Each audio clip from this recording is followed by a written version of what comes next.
Hey, everybody, happy Monday. Listen, y'all know what today is, okay? Monday is our day to recap the Real Housewives of Atlanta. And a couple people have been asking me to recap the Real Housewives of New York. I have been watching, actually. I saw the entire season. I'm up to date with the entire season thus far. And you know what? It's not bad. It's not bad, but at the same time, I just don't know if I feel like getting into another reality show and the shenanigans, because pretty much the shenanigans are the same. It's just a different group of people, and nice group of people on this particular version of that Real Housewives. I'm liking the people, but I'm not in love, and it's not to the level of where I'm thinking like, oh, I really want to recap that show. So I'm still thinking about it. Not positive yet. Same thing with Love and Marriage Detroit. Love and Marriage Detroit, again, is just different couples, but it's no different. The shenanigans are the same.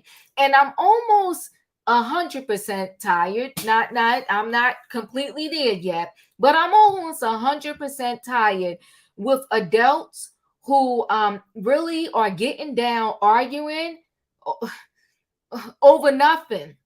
Over nothing. I pretty much, I can't be wasting my time like that as an adult. And I'm just like, this is stupid. I don't know if I can really do it. Pretty Me J said, please do decide in what is the name? Stories touched me last night. Oh, you know what? Now that I will say those stories did touch me. I will say those stories did touch me 100%. They did touch me. Yeah, they touched my soul. So yeah, they did. I will give you that. Yes, they did. Flip said, I'm enjoying New York. Yeah, I'm like, yeah, I'm enjoying it, but I'm not so like, compelled to just go ahead and recap it, but I am enjoying it. You know what? Thank you so much. Look at you. Oh, I appreciate that. Thank you so much. So I have to really think about it some more, but I think I will, for both of those shows, do my general recap of all the episodes at the end. I'm especially not too ready to get involved with another Carlos King show, and not because I don't like Carlos King, but because of the simple fact that I don't like the way he split the seasons. Give us a season, give us a reunion, so then we can move on. Don't split the seasons, and then when we have the reunion, we got to remember things that happened 9 months ago, and no, I can't do all of that. So anyway, that's my thought on those two particular shows, but I'm still thinking about it. It's not a no yet. It's a maybe. I have to see how I feel when I watch a couple more things, and then we'll kind of move from there. So anyway, guys, it's Monday. Okay, and it's the Real Housewives of Atlanta Day. I did watch Kandi Burruss speak on it with Cynthia Bailey, and I'll tell you my thoughts when we all get together here. And listen, the platform is full. We got full house, okay? We got 10 people waiting on the platform to talk about the Real Housewives of Atlanta. This episode was okay. It wasn't like, oh, rah, rah, rah. It wasn't too much to it. It was what it was, and it is what it is. And you know what? The Real Housewives of Atlanta right now is what it is. But listen, guys, I see y'all out there. Listen, don't hop this train. Y'all be cheating me. Okay, y'all do me dirty, okay? Y'all do me so dirty. Y'all be hopping the train, and all I ask y'all to do is get a ticket. And your ticket is you hit the like button, then you put your number in the chat. Thank you, Cash. Said I'm number 43. She got her ticket. Get your ticket, people. And y'all, thank you so much, because y'all know what I need to board this train. I need to what? Choo-choo.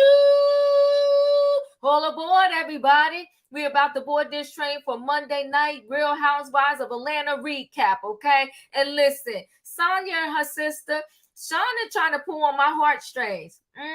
She trying. And you know what? I might let her in, okay?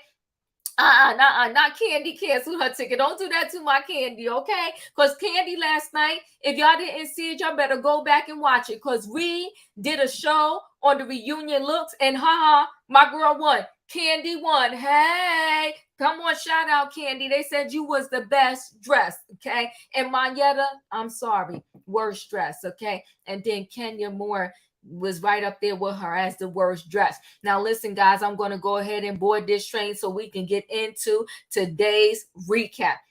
Hey, Dustin. Hey, Diva. Number 57 in the building. Okay, come on now. Hey, Leo. Hey, Diva. Hey, Carrie. Hey, Diva. Hey, Leo. Hey, Dustin. Hey, Hey, Carrie. In my opinion, Sebastian. Hey, Leo. Hey, I'm always on the bottom, but it's okay. This train gonna be rocking tonight. Don't do that, okay? We just got a random shot. And Kandi only won cause it was Kandi Lovers on the train. I'm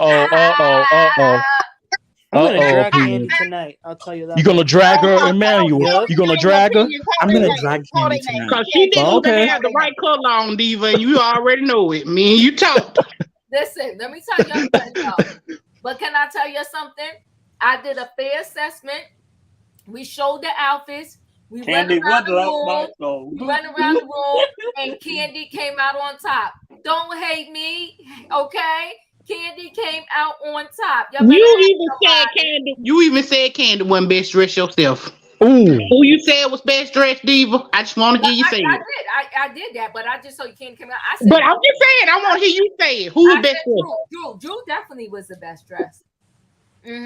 Yep. But y'all hated on Drew, and y'all picked my Kandi. That's why I'm trying to let the people know. I didn't even pick her. Y'all picked up, and I thank y'all for it. That was your teacher. No, that was your teacher paid up there. No, it was unanimous. It was unanimous votes, and Kandi won. Oh, wow. Now, you better holler. Now, listen, guys, let's get into this, okay? Drew was killing it. You better tell him, Sheila, okay? All right. Killing it. She slayed. She slayed that. While she was showing some leg. Now, listen, guys. Okay, we're going to get into it. For the Real Housewives of Atlanta, this particular time period for them, it was around Christmas time, okay? Listen, I'm going to give it to Marlo. And you know what? I think I'm going to have to get into this little tradition. I may be 18 years late, but I think I'm going to start doing it, okay? Marlo did her Christmas picture with the boys, and I was here for it. I loved it. I loved every minute of it, okay? Shania was wrapping gifts with her sister, and, you know, she had a heart-to-heart talk with her sister. You know what? Sonya, I'm starting to get a little woo-woo for Sonya. I am. Now, I'm not 100% sure how I feel, but I'm starting to have a little bit of feelings with her. And one thing I do like on these reality shows, I love a wedding and I love a baby. And she's about to have a baby. So I hope they capture a nice baby shower for her. I want it to be an over-the-top baby shower. I want it to be an over-top baby to shower like a Phaedra production. That's what I want. A Phaedra production baby shower for Sonya. Okay, come on. Somebody said, come on, Brown Eyes. You better talk about it. Other bloggers showed Kandi, and Kandi won. Holla. Okay. Thank you, Brown Eyes, for that update from the other bloggers, because obviously they got it right too. I'm just saying, don't hate Diva. The other blogger said Kandi won too. Love you, Brown Eyes. Thanks for being here. Okay. Now, listen. Amy said, I love Marlo's family shoe. Didn't you love it? I thought it was everything. I'm going to have to start me a tradition. Okay. So next, maybe, you know what, this Christmas, I'm going to force the 18-year-old be like, come on, we got to take Christmas pictures. Okay. I'm going to do some Christmas pictures. So Sonya was talking to her sister. They was wrapping gifts, and she told, don't say they was paid. Don't do that. Don't do that. Don't do that, Leah. Don't do that. Now, listen. Spoke nothing but the truth. Sonya was speaking to her sister, and I love the conversation, right? Because her sister, she was just used to her sister being there, and now she's probably realizing that she kind of took her sister for granted, and she has to understand that her sister is now married, has her own family, and she can't just be there 24/7, for Sonya. So I love that moment. And now I'm giving Sonya's sister a little bit of the side eye because later on she also said that her and her husband are looking for an apartment, and this is the first time in her life that she just make sure everybody's muted there while we're going through this. She said this is the first time in her life that she had to look for an apartment on her own. I'm like, okay, honey. We're gonna need you to grow up and grow up fast, okay? Because all before that, Sonya was the one that kind of looked for the apartments and signed for the apartments and all that. But okay, so that was her and the sister. Then we get to see Kandi at Blaze, okay? Kandi got businesses, y'all. She's working them, and she's on the show in her place of business. Did y'all catch that? She was in Blaze. And then who comes in? The legendary Cynthia Bailey, okay? Looking fabulous. And give it to Kandi because she supports her other fellow Black sisters, okay? She had the Cynthia Bailey bag she was sporting, and Cynthia came in, and they talked about, the problems that, Kandi was having with Drew. And Cynthia, declined to talk about her divorce with Mike Hill. But, Cynthia says she's not giving up on love. So shout out to Cynthia, fellow sisters, everybody that's over their 50s, holla. Cynthia says she's still going to look for love. I ain't mad at you, Cynthia. Maybe I got to find my way to Atlanta. But, Cynthia worldwide now, too. She hanging out in Beverly Hills, Atlanta. She all over the place. But, maybe one day I'll run into Cynthia and we can hang out and, perhaps search for love together. All right. So that was Cynthia, okay? And Kandi is celebrating 10 years Bedroom Kandi. I had no idea that Bedroom Kandi has been around for a decade. It doesn't seem like it was that long ago. But you know what, though? You got to give it up to Kandi Burruss. 10 years in the game. 10 years in the game for Bedroom Kandi. Can y'all give it up? Can y'all give it up to Kandi in the chat there? Is anybody on this panel going to give it up to Kandi? You want to give it up to Kandi real quick? Go ahead. No, I don't. I'm gonna give it up to Kandi. Neither do I. I am so happy for Kandi. I'm so happy for Kandi to made it to 10 years, so I get another 10 years, and then we can celebrate some more. So hallelujah for that, Kandi. Hallelujah, Dustin. Hallelujah. Bedroom Kandi is in their 10th year anniversary, and Sheree, what is it? She by Shein took 10 years to get off the ground. Go ahead, Kandi, you did it. You did it, girl. You better tell him, Diva. I thought you would have been a loyal subscriber to Bedroom Kandi. Oh wow, that was shade. Listen. I love Kandi, but okay, we carry on. But yeah, would anybody else, before I continue this assessment here, would anybody else like to give it up for Kandi? I do. Go ahead, Denzel. Yes, go ahead. Let's hear. Yeah, look, that's good. 10 years of business of her sex line. That's good. She's making that money. Come on now. I appreciate you, Denzel. Anybody else before I move on would like to give it up to Kandi? 10 years. 10 years. I just want to know how much she paying y'all. She ain't paying me nothing. Child, that was shade opinion. That was shade. Don't do that. Did Robin get a percentage for 10 years? Yes, they did. How about this? Even if they did, she's still making some money. All right. Robin gets a percentage of all the housewives except Bethany. Yeah, anybody else before I move on would like to give it up to Kandi? I'm giving it up to Kandi. I'm giving it up to Kandi for Bedroom Kandi because I make money off of Bedroom Kandi too. Oh, holla. Come on now. So you see that, y'all?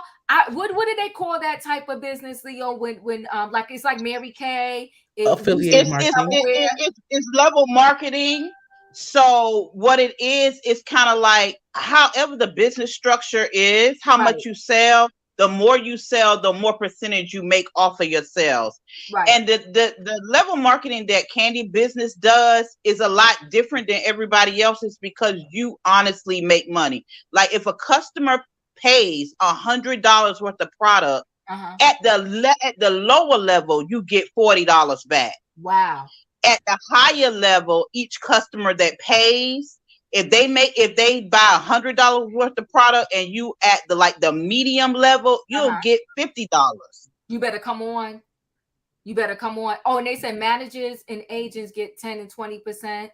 All right, I think I'm talking about something else. And they do, but I'm just talking about at my level. Right. At my level, I make money. I make like money that pays bills money. So how much are Sheree's people at the warehouse who stamp the She by Shein logo on the t-shirts? How much they make per t-shirt? You know she ain't got no workers. So see what I'm saying? Hold on, I don't want to miss this moment here because this is real life stuff. This is no joke. We got a real person making money off of Bedroom Kandi, okay? And there's not too many people who, like, you know, the Tupperwares and the Mary Kay. There's not too many people, you know, of the brown complexion that have those types of businesses, okay? So for I want to say this, Diva. Yes. I'm just gonna sprinkle a little bit for people. Yes, it's not necessary. I work a full-time job. Right. What happens is when you become a consultant, you create your own business, which opens up tax. Come on now, you better talk to them. Opportunities. Yes. Where you make money from just having that business, right? Well, Leo, I'm gonna give it up for you. Wait, hold on, let her finish. So, let her finish. Yeah. So when you have a business, that opens up tax opportunities for you to keep more of your money and not give it to the government. Absolutely. So where I used to get them small IRS checks back, my checks are now bigger because they give you deductibles for having a sole proprietor business. You better talk to the people. And Kandi, you know, when she used to have Money Making Monday, I really tapped into that, and that really worked for me. So we can slide Kandi for all that she does on social media and her businesses, but I'm telling you, the connections that I learned from watching Kandi has given me more money in my pocket. Listen, Leo. Real money. Real money. Let me talk facts to you. When you have your own business like that, and listen, I'm not the expert on this thing, but I do know a little bit about this thing. When you have a real business like that, then part of your internet, your phone, your car, your rent, your gas bill, you can get a deduction from that, and it turns into thousands of dollars that you get back during tax time. And I don't have earned income credit. I just have the credit for my sole proprietor business as being a Bedroom Kandi consultant.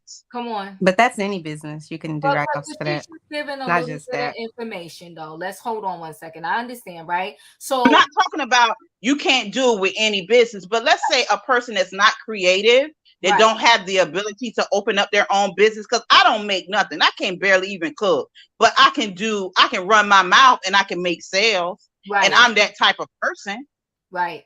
So I use that. Whatever it is that you can use, it was an opportunity to use, and it has worked in my benefit. That's all. That's it. That's what you're trying to say. So you know what? I'm glad you said that. That's what I like, you know, when we have these recaps, sometimes they can turn into an educational moment. And everything you said, Leo, I have some friends that are very high up in the Mary Kay world, and they're killing it. They're killing it. And everything that you said, they do the same thing because they are part of that Mary Kay consultant world. And some of them are not even at the top level, but they still are making mad cash that pays a cell phone bill, that pays different bills, electric bills, write off stuff. And they don't have to leave their home and actually get a second job This replaces a second job physically leaving your home. So, you know, we like to, I want to do all jokes aside a minute. You feel what you want about Kandi, Right. but I'm just Right. saying that she did speak, because I listened to some of those, Leo. She did give a lot of information that is applicable throughout your life and other things, and sometimes you got to catch the message. You know, listen, one time I went to this motivational speaking thing, right? And you know, I don't see this commercial a lot anymore, but I watch a lot of streaming and not regular TV. I don't know if they still show these commercials, but way back when I was growing up, they used to always show this seatbelt commercial that said you can learn a lot from a dummy, right? And it was just about you putting on your seatbelt. I remember. So this man that did the motivational speaking, he said, the problem with us in society is we discount a lot of people because we think they stupid and we think we're smarter than them. And he said, you can learn a lot from a dummy, and sometimes you learn what not to do. And he said, but also there's nobody in this world, even the worst person you can think of, that does everything wrong. And he said, what your eyes and your ears and your mind has to start doing is pick out the good of what the person is doing, and maybe expand upon that. So all I'm saying is, this Bedroom Kandi, 10 years in the game, love or hate her, as a business person in that arena, looking like her, a female of the brown complexion, she's doing the darn thing. And I don't care if she's in that thing with other people. And in addition to that, go ahead, Leo. But it is a structure, right? So you are mentored. It is a whole process. It is building, and I'm not the number one top business person yet, but with the tools that I'm being given, I have been able to build my business, not necessarily exactly the way she builds her business, but in the realm of how I build my business, and how to fill out a business license, how to claim things on your taxes. It really, I never thought I could be a business owner. And it opened up an opportunity for a brown girl like me in my 40s when I started to be able to have an opportunity to build a business, but it was not something that I created, right? And it teaches you. You just have to open yourself up to learning business skills if that is something that you're interested in. Just don't look at it at the surface level. You pick things and grab things that you need. Everybody got a good word. Yes, you get that good word and you use it for yourself. That's Leo, all. you should drop your Bedroom Kandi link so people can support you. Yeah. Yes, okay, I will. You can, Leo. Now, here's the thing, Lisa. Here's the thing to everybody. When we ever talk about something and it ain't for y'all, drop out. Exactly. Drop out. I love having you here, but I'd rather you drop out so we're not boring you, because when it's a moment to educate someone, because really, honestly, there's a lot of people out there that struggle with their bills, struggle with money, and you never know, because sometimes people think everything is a scam.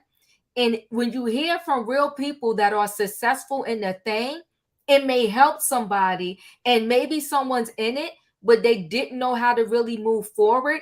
It may be giving them some encouragement. So if we can encourage one person versus hurrying up and starting to talk about the mess of who kissed who, I'd rather help that one person, because this is some real serious stuff where someone doesn't even have to leave their home and they can make some money.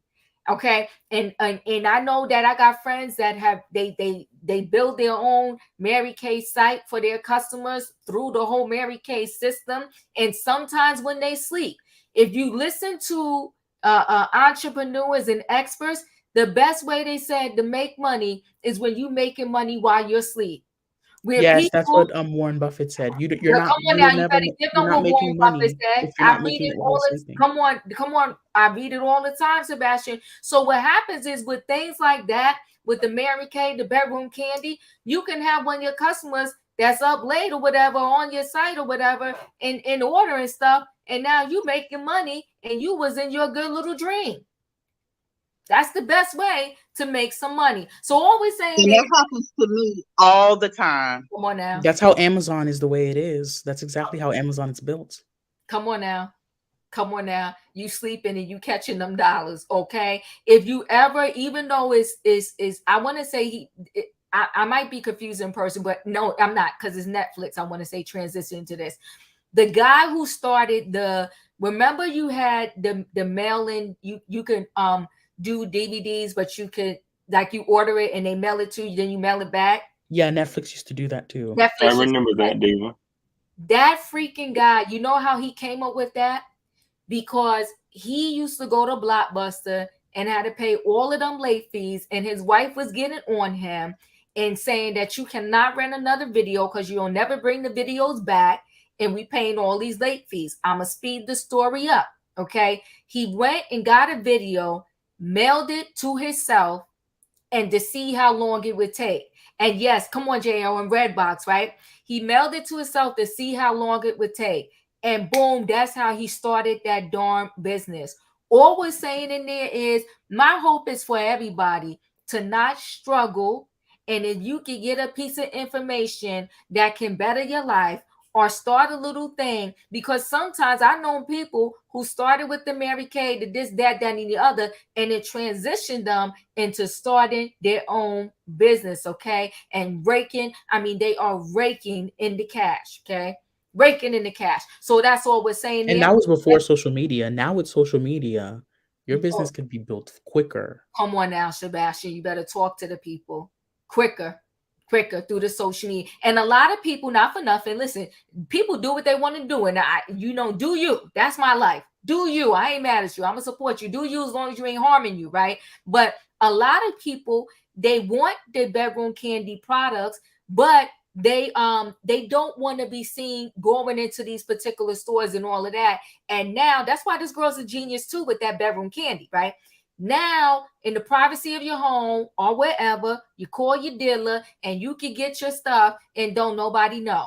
Okay. And or you can go to the website. It's totally confidential. When everybody order, I never see who orders anything. I don't know no names. I don't know nothing. The only thing I get is a flag that say, "Oh, look, Port City Bedroom Kandi, you just got a sale. So and so much is going to your account." So that is all. That's all I get. I don't see nothing. Yeah. And it doesn't come to your house with the information. It's not in a bright box that's got a whole little eggplant dingaling on it. It's very discreet.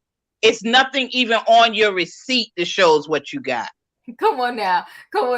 Wait, let the redeemed say so. Listen, let the redeemed say so. Not yet. I'm not at that level yet. But pray to God, one day I will get there. Okay, come on now. I'm looking to get there, but I ain't there yet, nigga. That's right. Your dealer, call your dealer and get your Bedroom Kandi stuff. Okay, you'll get there one of these days. If you still here, Lisa, now we're going to move on. Okay, so let's move on. Okay, so let's carry on. So they at the Blaze talking about that 10 years of Bedroom Kandi, and Kandi says she's a sex positive person. Okay, and listen, here's my thing too, right?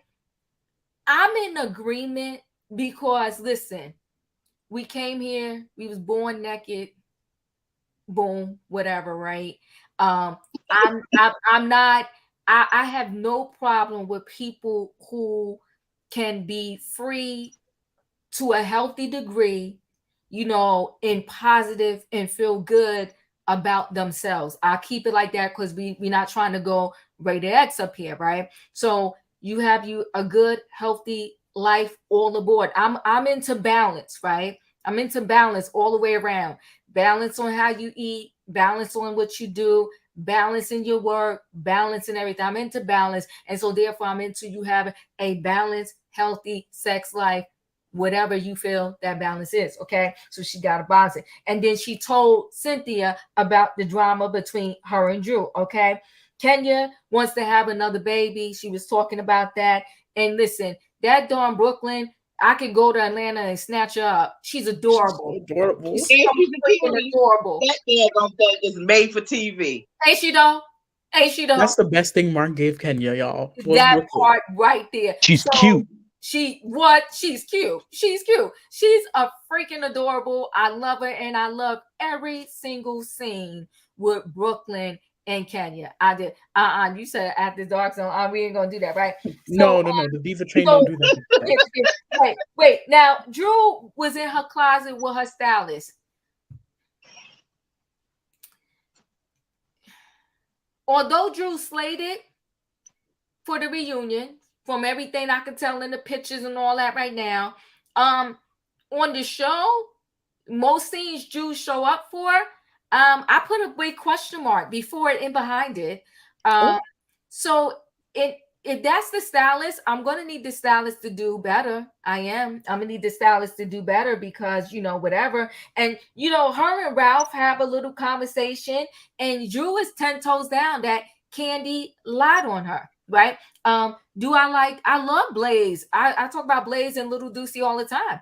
Little Deucey, he's another one. Okay, Deucey can be a little much sometimes, but I do love Little Deucey, and I do believe, and I really feel like Sonya and Ross is going to have another absolutely beautiful baby. And I love Blaze and what's and Ace. I love all the kids on the show, so I don't feel no different. It just so happens that we seem to see Brooklyn more than we do the others, right? Brooklyn actually gets to say words, where the other ones sometimes we just see them passing through. But Brooklyn, when she opens her mouth and talk, I mean, just freaking adorable. I can't even take it, right? All right. So, she said Kandi lied on her. And she said, now this what I think is wrong, because Drew said when she was talking to Ralph, she said that they said, let's just chill. Let's have fun. Everybody put your phones away.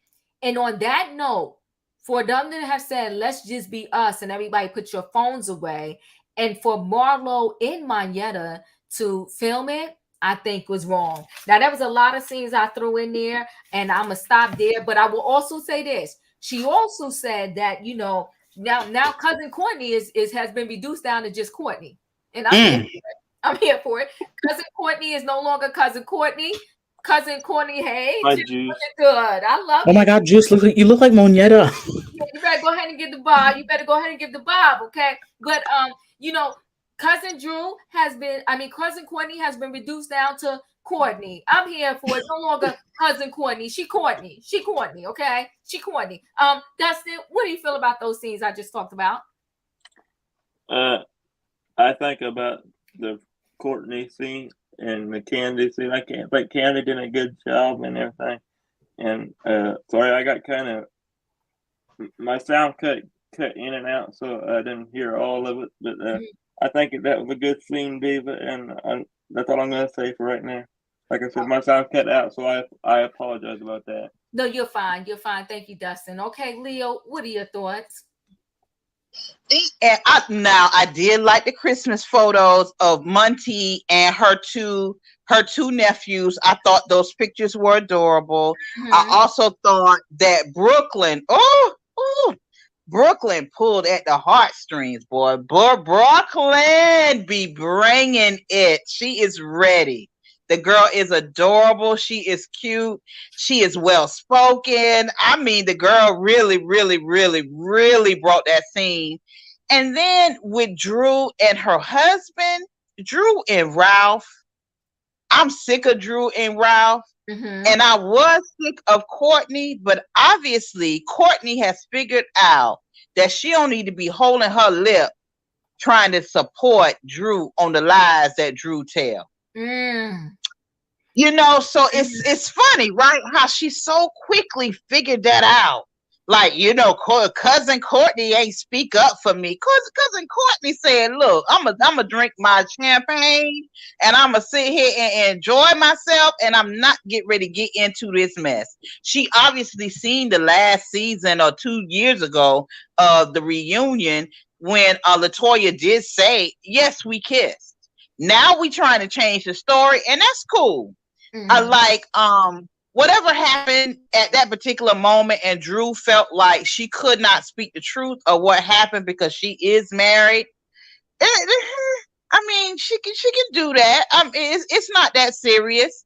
Don't call people liars per se. I wouldn't necessarily go that far. Right. But it's only a kiss, so it wasn't a need to call people liars. So to me, that kind of showed her hand. How she went so far to say it wasn't true.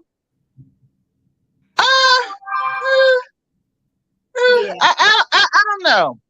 I don't know about that. I'm pretty much done with Ralph and Drew. I'm tired of seeing them on my screens. Talk to me about what happened during the divorce. Who got caught with what? Who did what?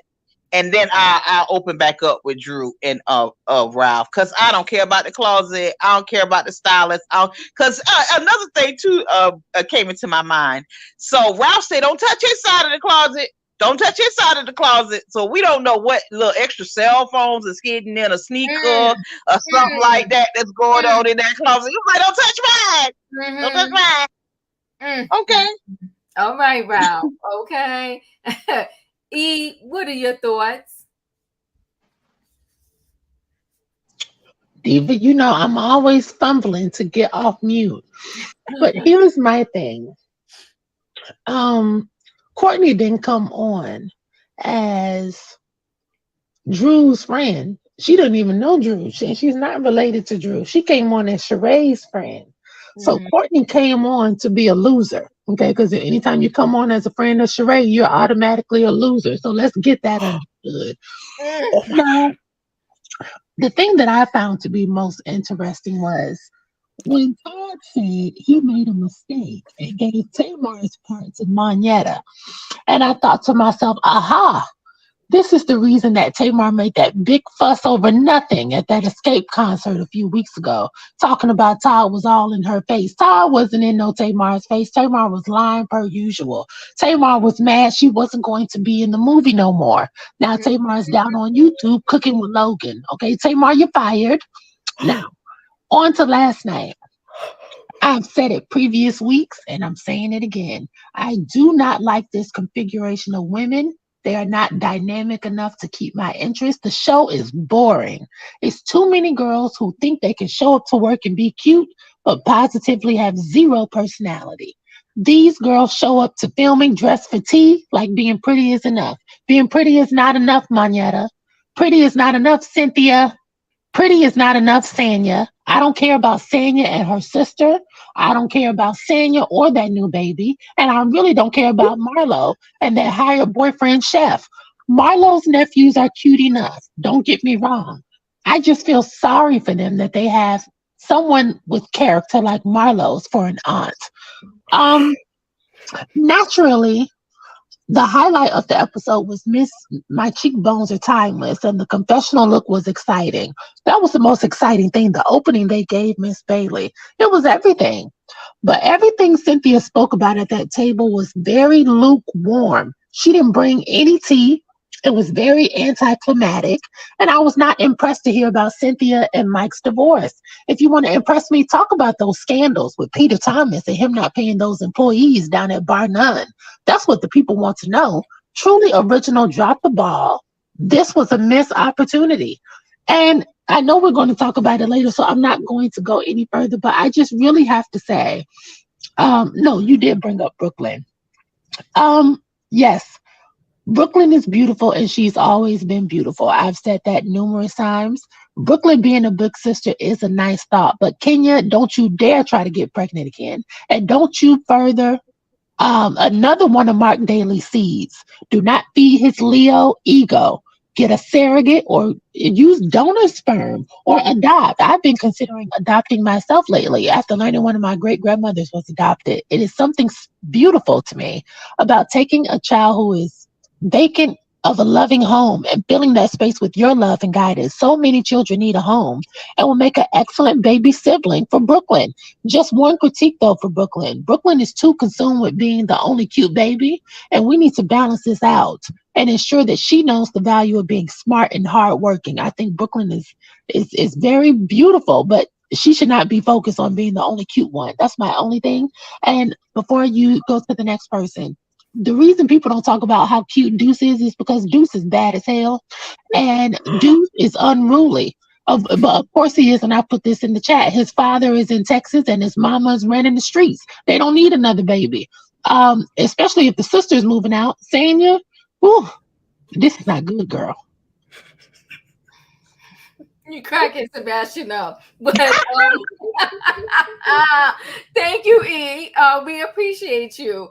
Now, yes, she did get paid. Yes, Cynthia stated on Speak On It that she got paid because she called production and advised that she was attending Candy's event. She did get paid. I saw the Speak On It too. And she also stated on there she don't got the power to get nobody fired or hired. If so, she would be back on the show if she had that much power. Okay. All right. Nikki, your thoughts. Oh, you can skip me on this one. Okay, sounds good. Emmanuel, your thoughts. That up, dude. I thought Nikki was getting ready to shake the trade. Okay. Emmanuel. It's on me? Okay. Yes.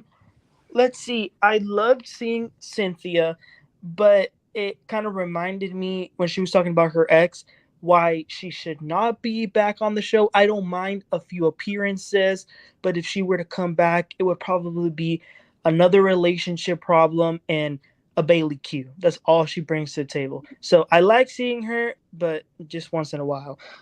Kenya, I love seeing how I don't like Kenya normally, but I do love seeing how she is around her daughter and around that how she was with that little baby. And I really do think that she wants another baby. So even though I know it's going to be a hard journey for her if she decides to have the baby because of her age and because of what she went through last time, I do feel like if she had it, she would love that child like with everything she has. But one thing that is interesting though is Kenya was up all night on Twitter talking about the fact that she's being phased out because if you think about it, we haven't really seen much of her this season. So I do think that's interesting given she was back in season 12 she was talking about Nene being phased out and how the network was putting her in her place. But just to go back, yeah, I think that's it for these scenes.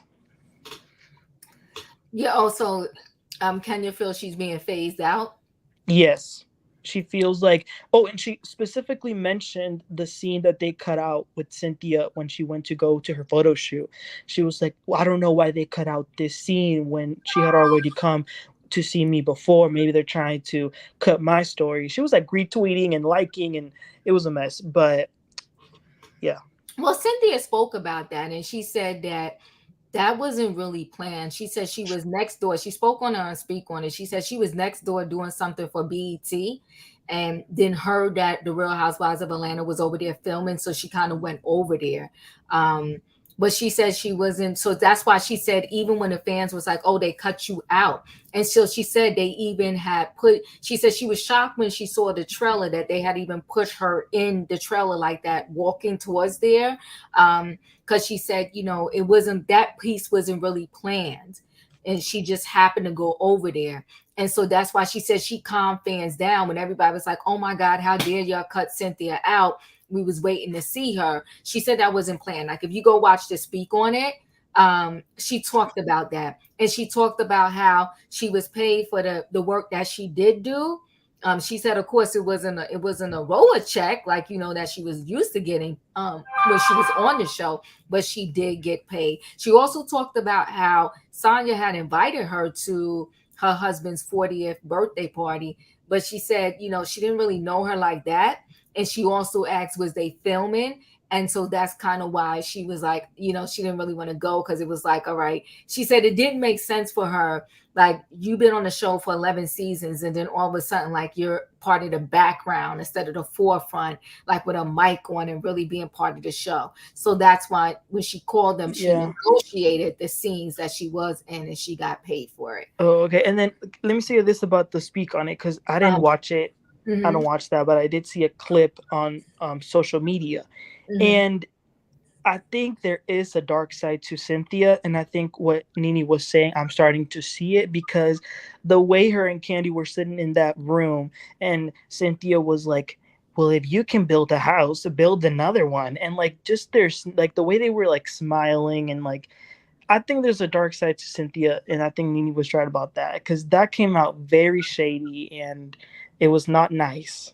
Well, see, you see, that's the problem with clips, right? So you need to go watch the whole speak on it and then come back to me and talk about it, because that's not how it came out at all. They had a whole conversation around it, and she talked about how she didn't have the power to even try to get anybody fired. She gave Nene her flowers once again, even though Nene called the star list.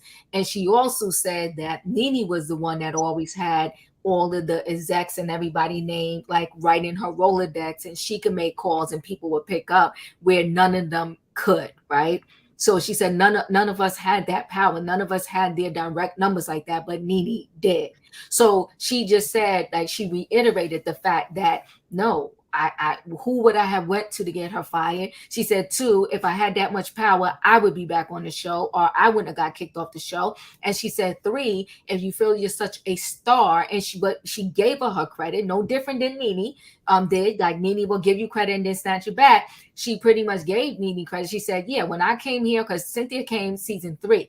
She said, when I came here, it was Nene. She said, I'll give her flowers. She makes good TV. She said, matter of fact, I hope she gets on TV again. She said, but if you're saying this RHOA is the house you built, and she said, I don't disagree, but she said, then go build another house. And I have to agree with that too. If I'm on that's shady. But how is it any shady than anything Nene ever said about everybody else though? Okay. Yeah, you have to go watch the whole thing. And so, and not just to you, Emmanuel, this is just in general. I don't know how everybody's like, oh, as soon as someone else says something, they're like, it's so shady. But when Nene says it, it's like, that's just Nene. But for Nene to say that all of her castmates are starless and there's no other star in the building, and for everybody to prescribe to that is just insane. Because Kandi even said, right, because she said, you know, and they all say it's an ensemble cast, right? So no matter if you are the star now, you still needed other people for your stardom to sort of rise or whatever, right? And so one thing Kandi addressed was, she said, I am an ensemble. So when you get me, you're getting my whole family. You're getting all the people that I don't mind rising to the top. So you can give Kandi her own show because she got a whole bunch of people that's going to come with her to make the show. Same thing with Portia. No matter how we feel about Portia spinoff that she had her baby daddy, she had her current fiance, she had her mama, she had her cousin, she had her cousins, she had Dennis' mama, Her sister. She was an ensemble. So you had a package deal just by saying, let me bring Portia on. The other thing, because I know Kenya talked about how they wouldn't give her a spinoff or taking Brooklyn to London. But who else was going to Brooklyn? Who else was going to be in London with her in Brooklyn? Like, yeah, I'm going to give you a show where it's just, I'm following you in Brooklyn, as gorgeous as she is. We need some type of drama. We need to know something's going to happen. Do you got 5 friends you bringing with you? Are you bringing your aunt? Are you bringing your cousin? Who else is going to London with you in Brooklyn? So when I speak about these things, half the time I'm not really that connected to one way or the other, but I'm connected to the words that are coming out their own mouth and the behavior that they're showing me. And that's why I could say that no matter what, Nene slings mud, other people sling mud, but they're both slinging mud. So what's the difference? Sebastian, yes. Nene can't build a new house because you can't build a house with bad credit and no land. Oh, damn. No capital and no underwriters and nobody that can support the loan. Can I say something, Diva? She done hired Scott You know what? to do her like contracting. So Can I say something, Diva? Yes, you passed up your time, but I'm gonna circle back and then I gotta go to Sebastian. Go ahead. I was just gonna say, I think, you know how they did the girls trip or whatever at Dorinda's house? I think it would be really cool to do a girls trip at the chateau and see how they act. I think that would be really cool. It'd be interesting to see how Sheree acts outside of the camp. Well, you know, like the traditional housewives stuff. I think that would be No, I don't think they should do that because that's Sheree's main residence. Oh, Bluestone Sebastian. Manor Thank you. wasn't Dorinda's main residence. Yeah. Okay, go ahead, Sebastian. Okay. Go ahead, Sebastian. You're up. Okay. Sonia, congratulations that you're having a baby. Yes, congratulations. Hold on. You know what, Sebastian? You're right. That was disrespectful. Everybody in chat, give congratulations to Sonia. She's carrying life in her. But he about to shade her though. That's Go what's ahead about to now. come. Go ahead. Oh my god. But Fashion. what's her sister's name again? I forgot the sister name. Doesn't she call her Shezzy? I don't know, but go She ahead. has a nickname? Okay. Sister. I forgot her sister's name. Shout out to the sister. But- I'll look it up. Go ahead, talk. I'm gonna look it up. Shout out to Sanya's sister. Yeah. Sanya's sister has raised 3 children, Mhm. 2 of hers and Sanya's. I wish Sanya good luck on raising a child since she has never raised one before. Yeah, that's facts. It's facts. She has not. She has not raised a child before.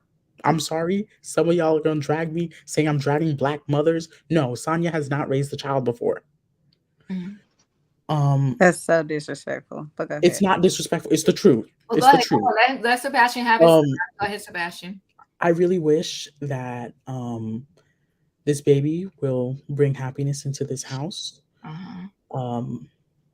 That's pretty much it. I hope Sanya learns how to be respectful of her little sister, because this is a situation that actually hits a lot of families when younger siblings support older siblings and older siblings think that they can always boss them around and disrespect them in the house. This is something that always happens. I'm a youngest sibling. I'm 10 years younger. This is something that has always happened in households. Also, Drew. You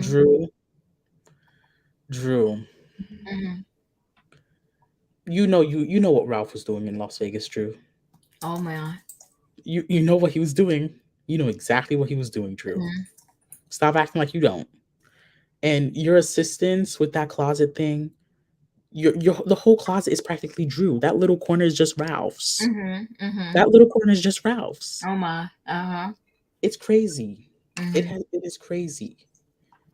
I also loved Cynthia, the way she came in. The way they brought her in was very well. Yes, they did. It's not like they only, I'm gonna say it how it is. They only brought her in to say 2 or 3 sentences. That's what she did. That's basically what she did. She could have said, "Oh yeah, me and Mike Hill were no longer together.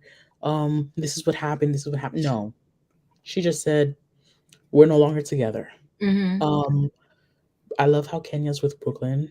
Yes. They should have did something with London. You know what they should have did? They should have did Housewives Kids and bring all the housewives with children around the age of Brooklyn, like Brooklyn Blaze and some of the other ones with children around that age. And they would have tea time in London and stuff like that for the housewives kids. Let them make them let them make some coins. Let them make some coins. That's what they should have did. Right. Bedroom Kandi, that event. We didn't get there yet. Oh, we didn't get there yet? Okay, good. But we're going to get into Kandi Lanice Burris Tucker later.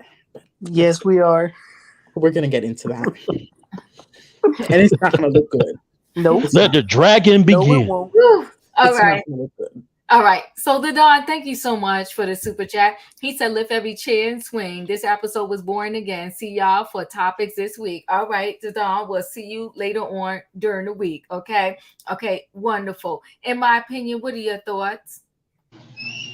Okay, first of all, let me give it up to Miss Leo Aries up there making the big dollars. Okay. Congratulations, honey. Let me say. Okay, I'll tell you. I see you. Thanks, girl. You know I'm gonna always give you props, and then you go ahead and give me yours. I'll give you some some sales for you. Here's the thing. Okay, first of all, Brooklyn is cute, but it gave me nothing. Okay, Marlo and the boys are cute, but it gave me nothing. Sanya sitting on the floor with her sister, talking about whoa, it's me. It didn't give me nothing because the sister said she done told you this numerous of times, and every time it's okay in the moment, and then you flip right back to the person you are. So for me, no, she's not gonna change. So I don't want to give her a moment. Let me see. What else do we talk? Cynthia, it was cute that they gave her the entrance, but she was still boring. So Kandi, 10 years in service. Woohoo. Okay, let me tell you something. First of all, I'm a woman of a certain age, okay? And as much as I love reality TV, I don't want to see nobody with ropes and chains and all that. I just don't want to see it. I mean, it's cool if you like that kind of stuff, I don't want to see it. You know what I'm saying? I don't want to see how you hitting somebody from the back. I got a husband for that. Okay. I just feel like the show is going to a desperate place. And then for Raph to say he don't want his little cone of a closet done, I would have been like, Drew, fine. You about to move out anyway. Okay.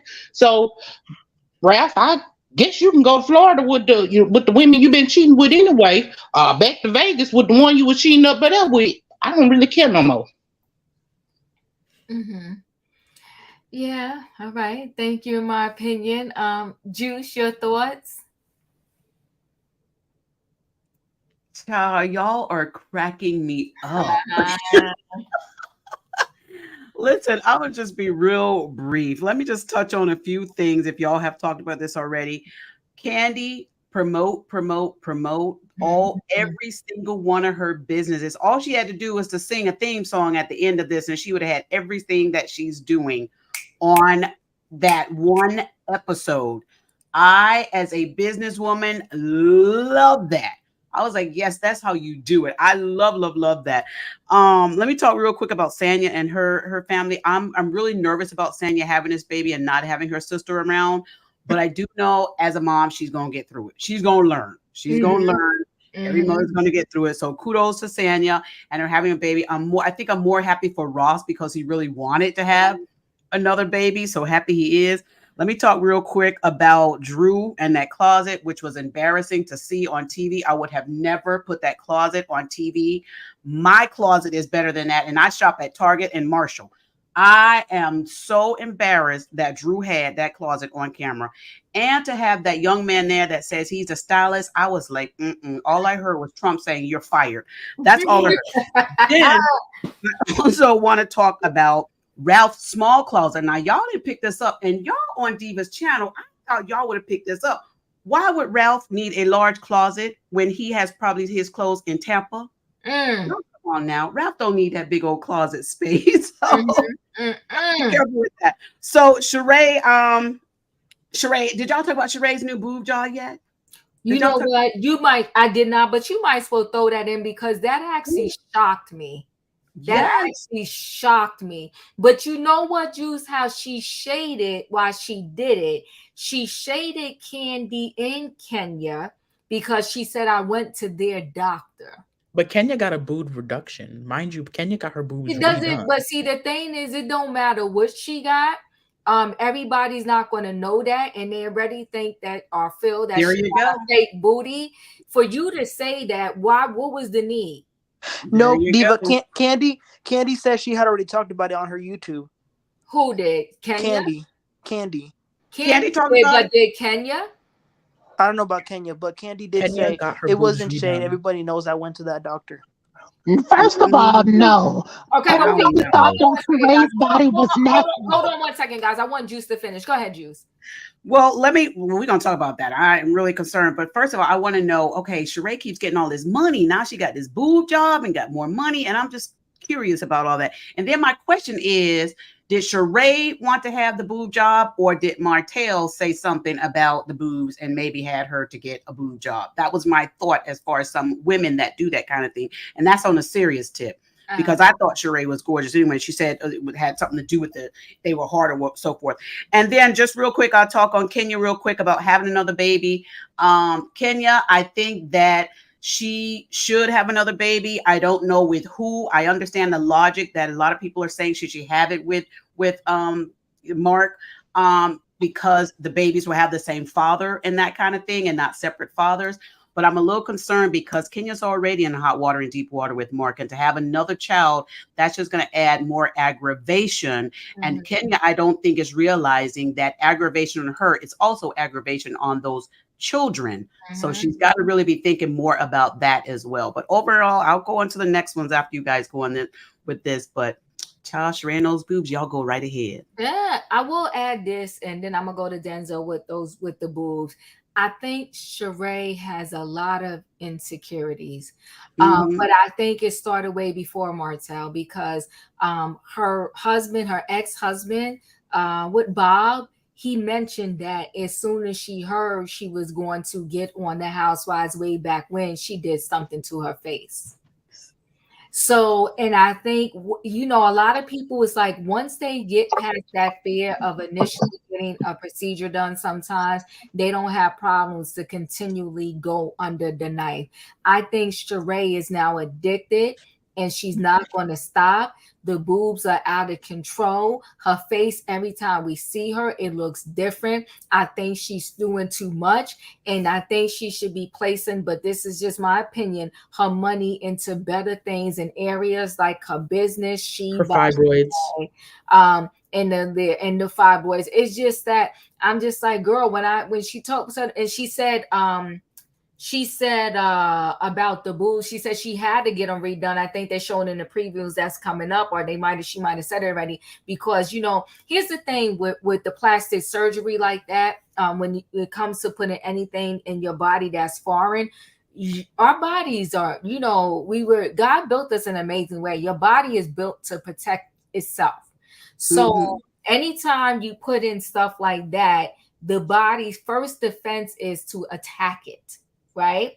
So the body is always going to go attack like the implants, whether they're selling, whether it's whatever it is, it's going to go there to attack it because it's thinking it's something foreign. It doesn't know any different than if it's an infection versus something you placed there on purpose or whatever. And so the body is going to start to build a hard shell around it. Again, your body thinks it's protecting you, right? And so long story short, she said it started to encapsulize and it started to feel hard. So they had to go do it. Now, just a short story, when they go redo it, they got to clean out all of that necrotic tissue. It's just a lot. And then they also tell you on average, those things last anywhere from 10 to 15 years at best, and you're going to have to redo them, right? So Sheree is what, in her 60s, I guess? Or not her 60s, I'm sorry, I take that back. She's in her 50s. So like literally in your 60s or almost 70, you want to go be redoing some boobs? I don't know. I just think it's insanity. It's actually making me kind of sad that every time she thinks of something, the idea is, let me go fix myself by doing some type of surgical procedure. It's just sad when I heard that. And then she went twice, because she said when he first fixed them, she didn't like them. Then she went back and now she loves them. And I'm like, yeah, they're gorgeous, but I mean, come on, Sheree. I don't know. Yeah, a lot of money. Yeah. Wait till you get in your 50s to do that and make it make sense. But she apparently already had them. And so once you already have them, like I said, they'll tell you that they're not going to last forever. You got a good 10 to 15 year period and you will have to do them over again. Denzel, what are your thoughts? So that scene with Marlo and her nephews, that was a nice little scene, you know, where they was doing the photo shoot. The scene with Sanya and her sister, that scene was all right. I'm happy for Sanya and her husband Ross with their new baby, but you know, congratulations to them. But it looked like her sister. If you look at her sister, I might be wrong, Diva, but I this is how I feel. When you look at Sanya's sister, it looked like she's over it. Like she's over it, you know, over her BS. Like she's you know, like she know her sister's full of S, you know, because she has that, you know, when they say the resting B face, that's what she was given. Like, yeah, she was like, she's over it and she don't got time for her sister's BS. So that you know, that's what it looked to me. And then the scene with Drew and her husband Ralph in that closet scene. I'm gonna be honest, it was a little, for me, it was a little cringe. Like and her husband, you saw his whole demeanor, like he looked like he can't be trusted, you know. So, you know, and for Sheree, I want to, respond to what you said, about the plastic surgery. When she said about her breast implants, I was like, you waited that long to change them out, because you got to be careful with that, because you're supposed to change that. You're supposed to change it out. That was a long time for that. And then she was a beautiful woman before, and she's still a beautiful woman now. But the thing is, she need to leave her face alone, because I think this is my opinion on Diva. I think she got work done to her face to make it, I don't know, to make it a little more feminine, I guess, because there is some people, which I think is really rude and messed up to say, to make fun of somebody's looks. That to me, that's just childish. Like, really, like, grow up. But some people were saying that she looked like some people were saying that Sheree looked like a man, and it's like, that's rude. Like, what the hell is wrong with people? Why they want to make fun of somebody's looks? Like, to me, I think that's so childish and stupid. Yeah, but the thing is, though, and that's it, Diva. Yeah, you're fine. You're fine. The thing is, though, at some point, first of all, let me say this: once you decide you're going to be a public figure, if you ain't never had no strength, you better build it up before you sign on that dotted line. True. Because people are cruel in general sometimes, and you know that they're going to just come for you once you get on a platform, because they just are. Because there's some people are just going to come for no apparent reason, just because they hate you, because they wish it was them. Right. So you're going to get judged, and you have to learn, too much is given, much is required. So you're going to have to learn, like, okay, what do I want? Do I want this, or do I want that? Right. But you're almost open game, not saying it's fair, not because the world ain't fair, but you're open game once you become a public figure, right? And people are going to come at you, and you're going to have to learn how to combat all of that coming into your psyche, and you definitely got to be ready. I tell people all the time, when you start the YouTube channel, or even when you come up on the platform, you got to be ready, and you got to get the power of an ignore. You better get that spirit, because I'm telling you, the people will come for you left and right for no apparent reason. You said this wrong. Why are you here? You too old. What are you doing? Bah, bah, bah, bah, bah. Oh, they're going to come for you. They're going to come for you. They're going to come at your character, how you look, the way you speak, what you say, who you interact with, and they're relentless. When I tell you relentless, they're relentless. I mean, we'll send you email after email and want to tell you how to do your thing and run your channel, what you should and should not say and should not cover. They're relentless, but you got to be stronger than that and have the power, right? I had people tell me, comb your hair, all kind of stuff. And I'm like, well, show me your picture and let me see that yours is combed. You better come. Oh my God. I know that's right. I'm telling you, the people come at you. They come at you. Even in the comments, they'll take a title and they'll twist up your whole words. And you're like, well, who said that? When did I say that? Right. You know what I mean? Like, that's not what I said. It's like, and they don't want to hear what you actually said. They just want to make their comment and then, kind of, go off and all of this other crazy stuff. And you're just like, but you got to be prepared for that stuff, right? And you got to let it just roll off your back. You got to really just let it roll off your back. Exactly. So I think with Sheree, yes, people did say a lot of mean things about it, and they still do to this day, but you're never going to please a person. So that's why you got to know yourself. Have that tough skin. You tough skin and know who you believe in, and just do you.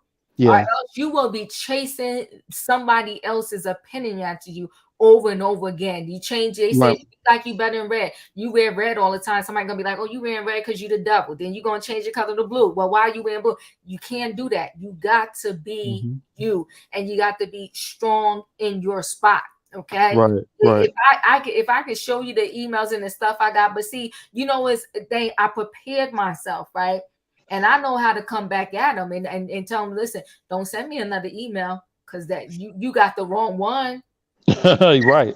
You got the wrong one. That ain't I ain't that girl. You know what I mean? I'm not that girl. Don't send me no. And even when it comes to my past, don't tell me who to let up and not let up. Okay, do your channel and you let up and interact with who you want to interact with. But you got the wrong chick right here when you coming at from a bad space, right? There are people who sent me stuff and literally it has helped me, right? Everything is not just because it may not be what I want to hear, don't mean it's negative, right? But you can tell, even through email, you could tell when somebody's coming from a good space and when somebody's trying to come at you. Now, don't come at me because then, you know, you're going to get the wrath of that girl that I tried to pack away. But every now and then she rises back up. That's who you want. If you keep paging her, you're going to get that chick. But I'm just saying, right? Hey Diva, hey, I missed the other two scenes. Oh my Lord. Don't worry, because I got to add more scenes so we can get through this. So let's go ahead and add these scenes and I'm going to spin back around, okay? Okay. Kat, just email me. Yes, E. Can I have 15 seconds? I want to touch on one thing. Yes. And Denzel, I just wanted to say this, and because somebody else may have been thinking this. Mm-hmm. When Sheree said that she had a capsular contraction, it doesn't mean that she left them in there per se for all those years, because that can happen up to 2 years after you get the procedure done. Doesn't mean that she necessarily left hers in. They do say the maximum is 10, but if your body is somewhat, if you have the type of body that is going to fight off and you have like any autoimmune disease, then you are more prone to getting that. I just wanted to say that. And also, remember, I told you all weeks ago, back when the season first started, when everyone kept comparing Sheree and Drew's them together, I told you all that Sheree was not natural. I told you all she had a breast implant job. I told you she had a tummy tuck, and I told you she had liposuction. So I was happy that she admitted to having the boob job. But I do think it's weird she still hasn't mentioned anything about the fibroids, but you got your breast done and your nose done. And the last thing, I don't think it was Martell, just my personal opinion. When we look at what's new in Sheree's life, it's that grandbaby who she thinks the world of. And she said, this grandbaby looks just like me, even though it really doesn't. And so I really think that the baby is what really pushed her. She's trying to hold on to her youth because she's getting older. And her son has got this biracial woman walking around the house with the next wave of the Whitfields. But anywho, let's move forward. But you know what, E? You did tell us that. And it's a shame. I always think thank you, Kat, and I appreciate you being here. It's a shame. I do not like when influencers, right? And when you on these reality shows, they become influencers indirectly. I don't like when people want to pretend like I got in shape because I'm working out and I do squats and I go to the gym 3 to 4 times a week. And in the meantime, back at the ranch, they got liposuction, this, that, and the other. It's really unfair to the people, right? Just like all of them now that want to claim that they're not using Ozempic. I mean, let's be clear. Nobody's that stupid. Erica Jane struggled with her weight the whole last few seasons, ever since that thing went down between her husband, right? And now all of a sudden she wakes up and she's thin as I don't know what, and she's claiming it on menopause. But usually when people go through menopause, they gain weight. Thank you. It's just the stupidity of it all, and it's the unfairness. It's like, if you did use Ozempic, just say you use Ozempic. Exactly. If you went and got the bypass surgery, just say you got the bypass surgery. But don't lie to people saying you did all this other stuff. You just all of a sudden woke up and now you decided that you was going to eat baked chicken with just some plain vegetables and nothing on it and no carbs, and that's how you lost 900 pounds. I mean, come on, stop. It's so ridiculous. And I mean, she is surgeried out. Who? Surgery out. And, but you know what though? A lot of them are. And my thing is, you know, somebody else said it before, you can't sell yourself to the devil and then ask for a refund. So my thing is, I think that was Mr. Schiff that said that. Yeah. So the thing is, a lot of them, and listen, you know, to blend this lawsuit in, then I'm gonna talk about this last scene. To blend this lawsuit in, do I think wholeheartedly that anything that comes out of their mouth probably happened and is still happening over there at Bravo? 100%. Because here's what I do know. It happened to some form, way, shape, or form and degree. It happens at every freaking job that exists in this world. Okay. Some form of bias or whatever the case may be. But my thing is, when you want to buy into it when it benefits you, it's like your behavior diminishes the message, right?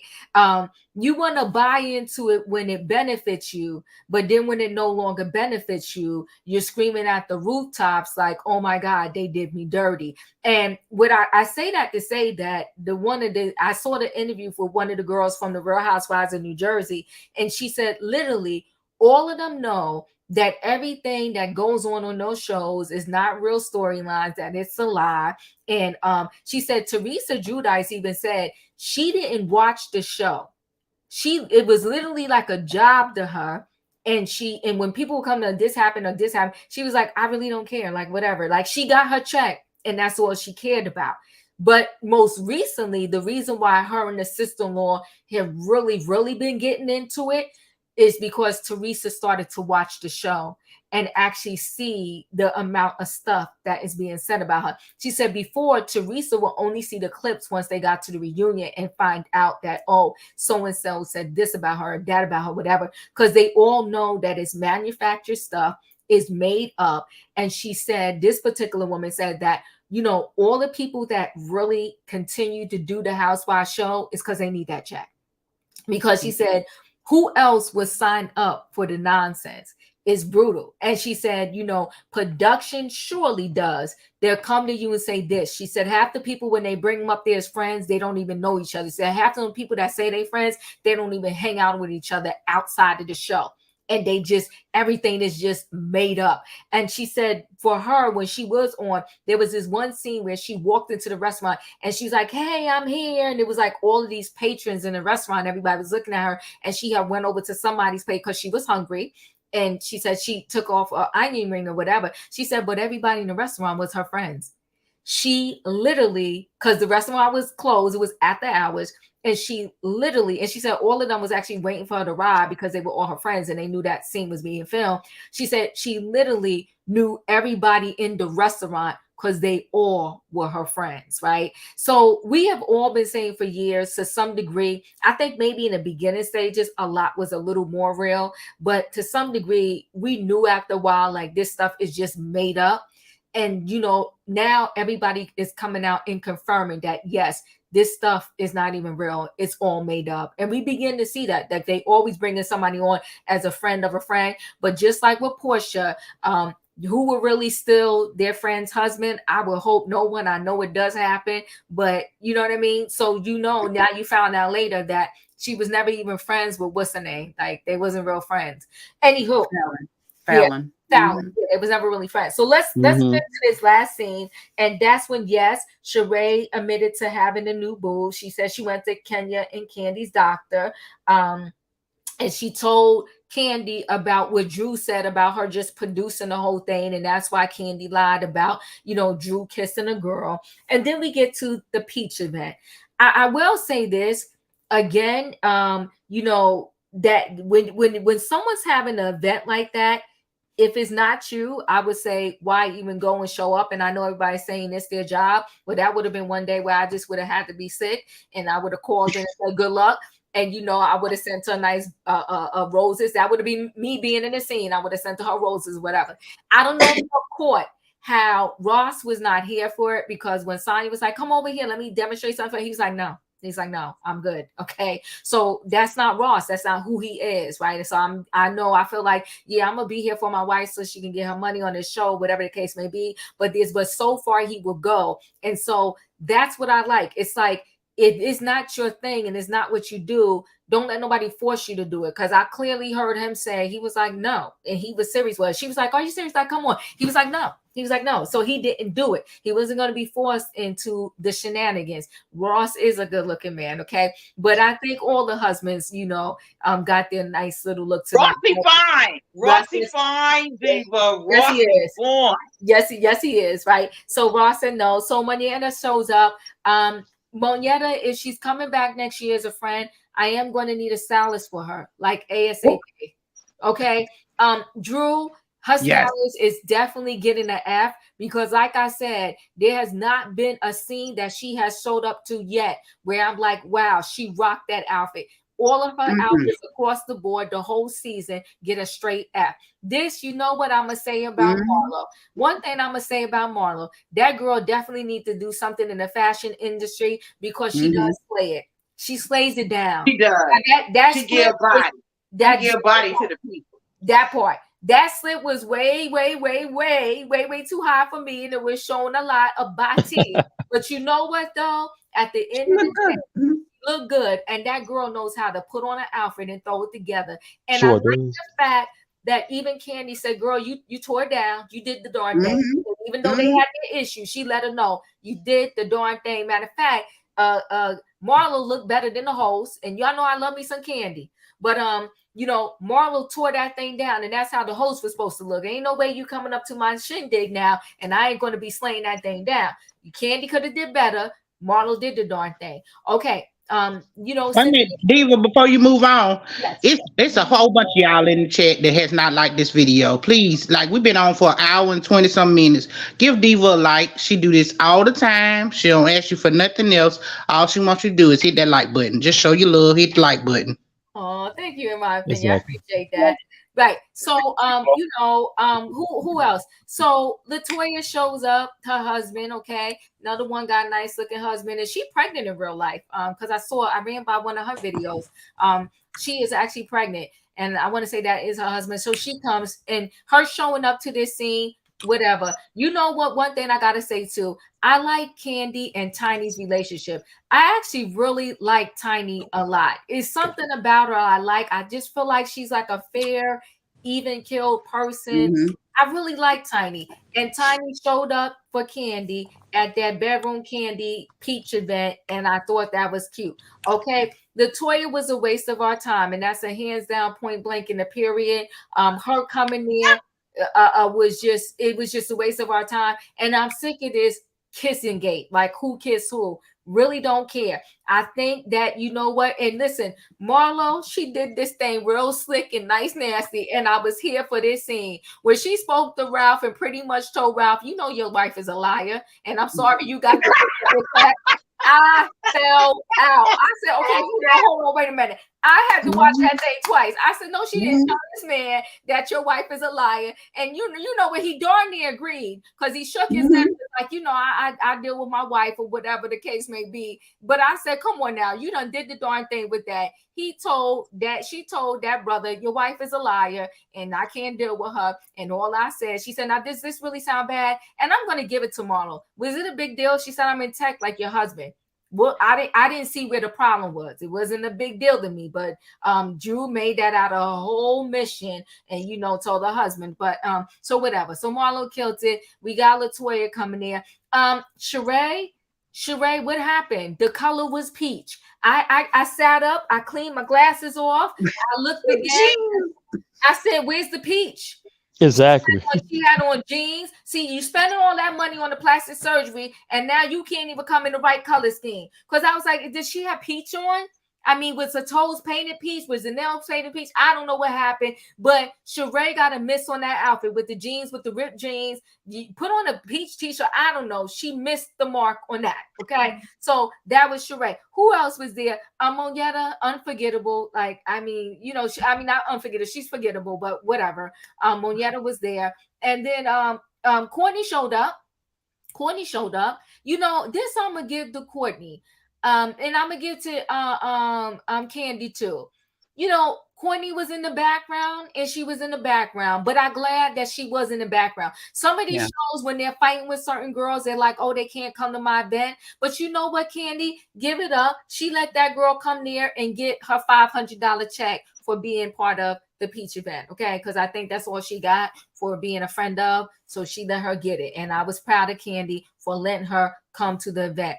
That talk upstairs in the room was a waste of our time because nothing got solved. We had to and scene. Can I say something, Diva, real quick? Yes, you can. I was so proud of Kandi for letting her giving her a $500 check. That part, come on now. Let her get her money. Oh, yeah. T.S. Madison was there. Tia Madison was there. I saw that. Okay. Yes, love me Yeah, some that was Tia. nice. I like to see. I like when she was on there. That was nice. Yeah. And then you know, of course, Cynthia shows up with her peach and her pink, you know, coat. Okay, Cynthia showed up and she showed out. And you know what? I know y'all know I like Cynthia too, right? Thank God. Come on now, Cynthia, come through and show the girls how you work a scene. Show the girls how when you come in the building, how you show up when there's an event. Okay, so we'll give it up for Cynthia. You know, other than that, it was what it was. And you know, we're gonna close this thing out by talking about this last scene. I'm gonna go ahead and start at the top. Dustin, what are your final thoughts? My final thoughts is it was a great episode, and that's all I'm going to say tonight. Another thing I was wanting to say is whoever said pray for me in the private chat was thank you for whoever put that in the private chat. I really do appreciate it. Oh, Dustin, thank you. And yes, we are praying for you. All right. So thanks for being here, Dustin. You always, you know my bestie. Yeah, thank you, Diva. And Appreciate thank it. you. You're my best friend, and if something ever happens to you, I'm gonna have a fit. Have that. If something ever happens to you, and I find out about it, I won't be too happy about it. So, anybody goes for Diva on this panel, they're gonna start getting kicked off. Everybody needs to like this panel. Everybody needs to like this video, or I'm gonna have a fit. Don't get Dustin hyped up. Don't get Dustin hyped up, right? Exactly. Dustin. All right. Leo, what are your final thoughts? This episode was okay. Like overall, at least they wasn't scratching each other's eyes out and calling each other's name and head butting and all this other kind of carrying on. So I pretty much give the episode a 5. Yeah. I am over the Housewives. I'm pretty much over it. I like how Marlo comported herself. I like the way that Marlo showed up and showed out. Yes. I like the way Kandi stood 10 toes in to whatever she had to say about what it happened between Drew and LaToya. I like the fact LaToya showed up. I like that too. I like that. I mean, come through. Well, If that's what right. happened, show your face and speak your point. And I like the way Kandi resolved it and said, well, we're going to agree to disagree. And the emotional maturity for Kandi to get to that place, because usually Kandi, you calling me a liar, she get ready to like tear the whole thing down because you calling her a liar. And she did that at first, but then she went ahead and let that go. Right. Just let it go. Yes. It's not that important.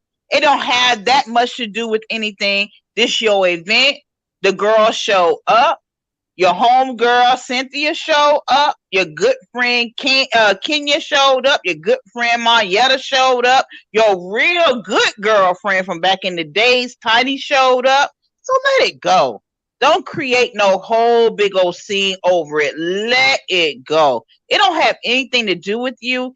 And I hope that people, when they resolving things, speak your piece. Speak what you feel is the truth. But after you say what you feel is the truth, let it go. Yeah.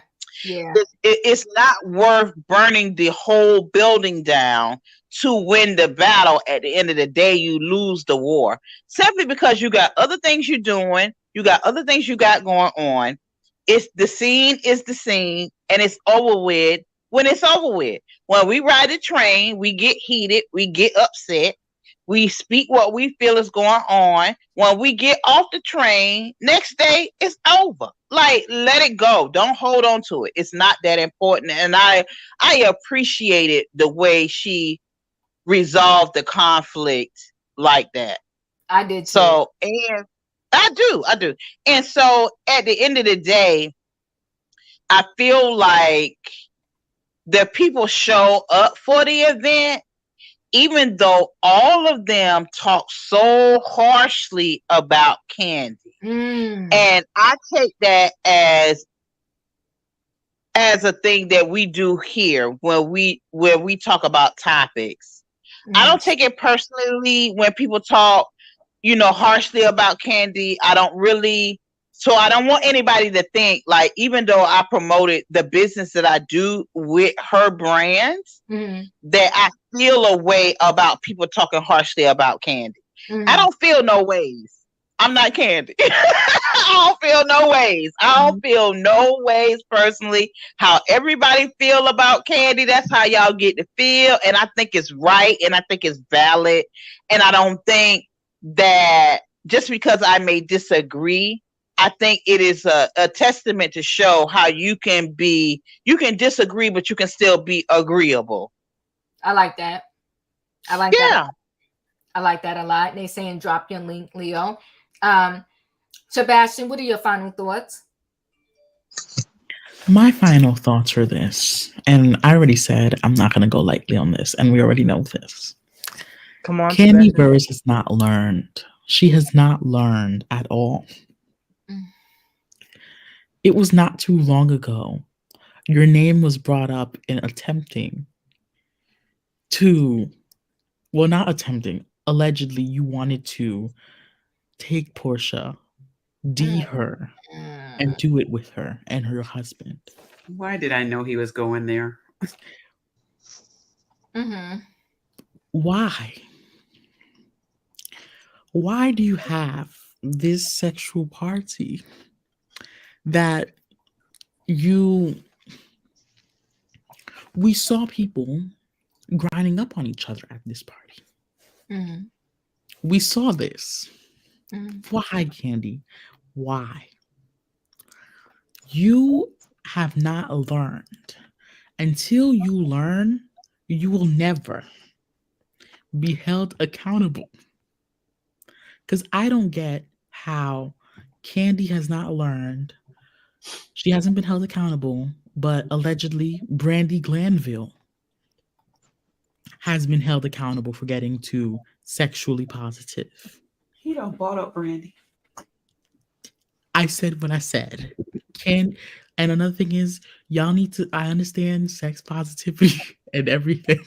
I understand it. You can't even keep a straight face to this. Are you trolling, Sebastian? Too much of it is costly. It's costly. Sebastian, please stop before you make me fall off this bed. Oh my God. It's costly. Sex positivity has led teenagers to go into having relations and having children at a younger age. This is all stems from the sexual revolution in this country. When they started pushing sex a lot. This happened during the 70s, I'd say. That's when it started. I 100% disagree with Kandi Burruss's execution of her festivities. She needs to stop. I don't care if it was 12 years. I don't care if it was 24 years. I don't care if it was 50 years. Yes, your business is great. But you don't have to be throwing parties like this. You could have just threw a little, a promo and everything, have everything on display and say how this one works and this one works and this one works. Not have male strippers with thongs and little underwears on, walking around, sitting, having and touching them. No, Kandi, that was wrong. I am glad. And trust me, I don't like Portia. So anyone thinks I'm coming up for Portia, I don't like Portia. She's too dumb. I don't like dumb women. Dang. I'm sorry. I don't like dumb women. I'm sorry. We don't call people dumb. Well, she is. I'm finished. She is. It's his stuff. I liked Marlo's behavior this episode. Marlo's behavior was very mature. I initially did say this. I already always said how I never liked Marlo. Everyone knows this, and how I stopped liking her ever since she said that her nephews didn't shower or brush their teeth. But she's starting to win me back a little. Her behavior this episode was great. And I know I'm gonna say this, and y'all go unalive me with what I'm about to say. You know how I said she has no self-control and she shouldn't be able to get a pow-pow because she has no self-control. Now you're going too far. Go ahead. Now you lose. I mean, I feel like people can change. Maybe she should be allowed to get one now. You are losing it. You are She losing should. it. Maybe she should be allowed to get a pow pow.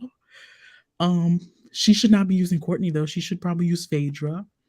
But Oh, yeah, wow. I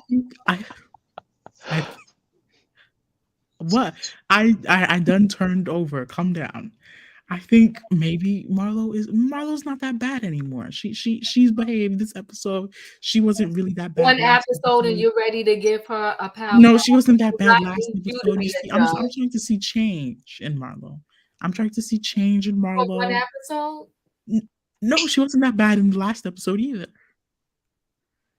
She wasn't that bad in the last episode. Just because she recorded Drew, did you not know? This is a reality show. Everything has to be recorded. That's what they sign in their contract. Come on, Sebastian. That's what they're signing their contract. So last episode, she wasn't that bad either.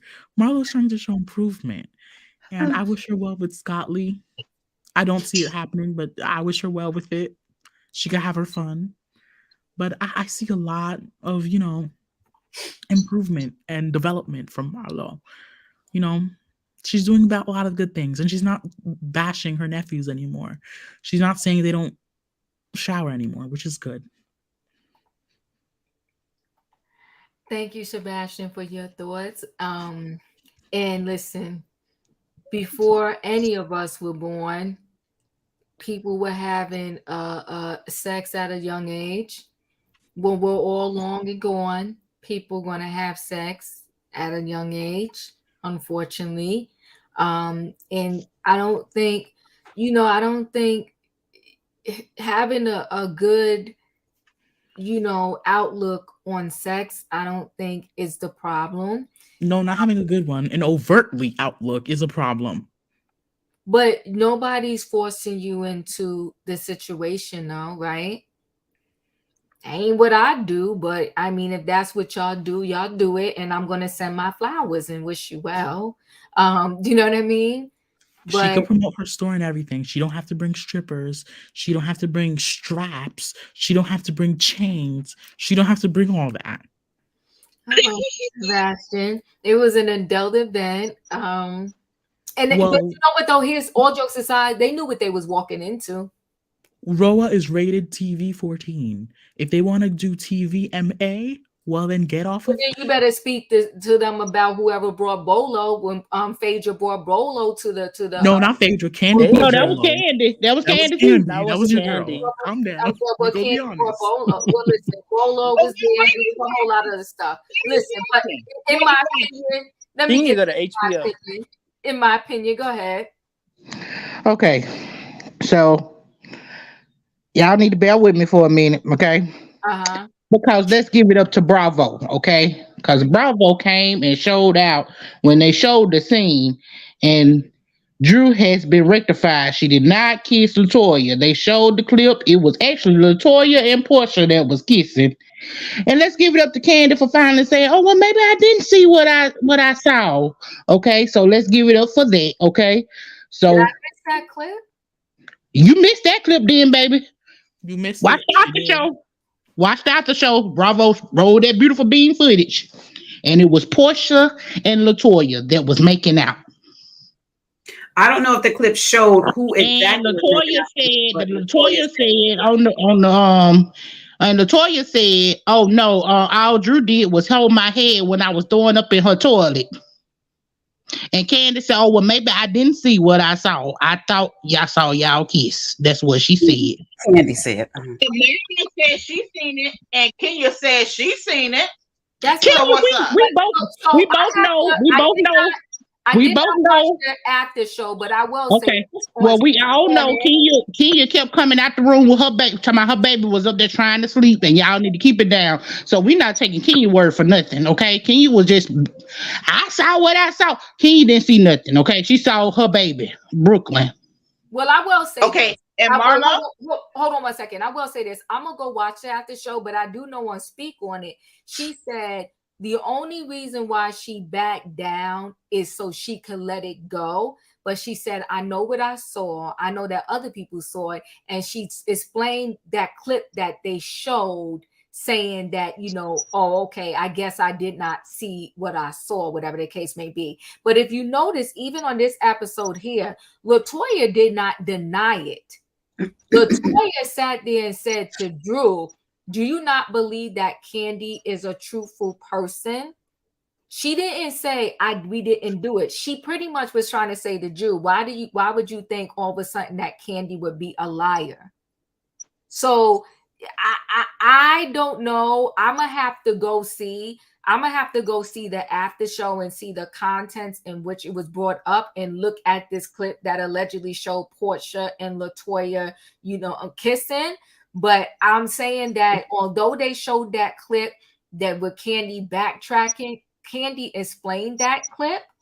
And I would have to go see this after show that it allegedly shows that it was Portia and LaToya kissing. I believe, to be honest with you, they was all down there getting down with the get down. I believe that they all did a little something with Bolo. And I believe also that the one that left the show because she didn't want to be caught up in the rapture of everything that they done when they was felt like it was. Well, Diva, you gonna have to go watch this one. This after show was fully packed. I mean, they even had Portia on there. She was talking about, oh my God, did LaToya throw up and kiss me in the mouth? Okay, yeah, so well, we know. I want to, Tanya. Yeah, Tanya. I really feel, and here's the thing, I don't think it really matters to me, right? My thing is, even the fact that Marlo said to Ralph, you know, your wife be lying. Ralph didn't even defend his wife. That to me spoke volumes.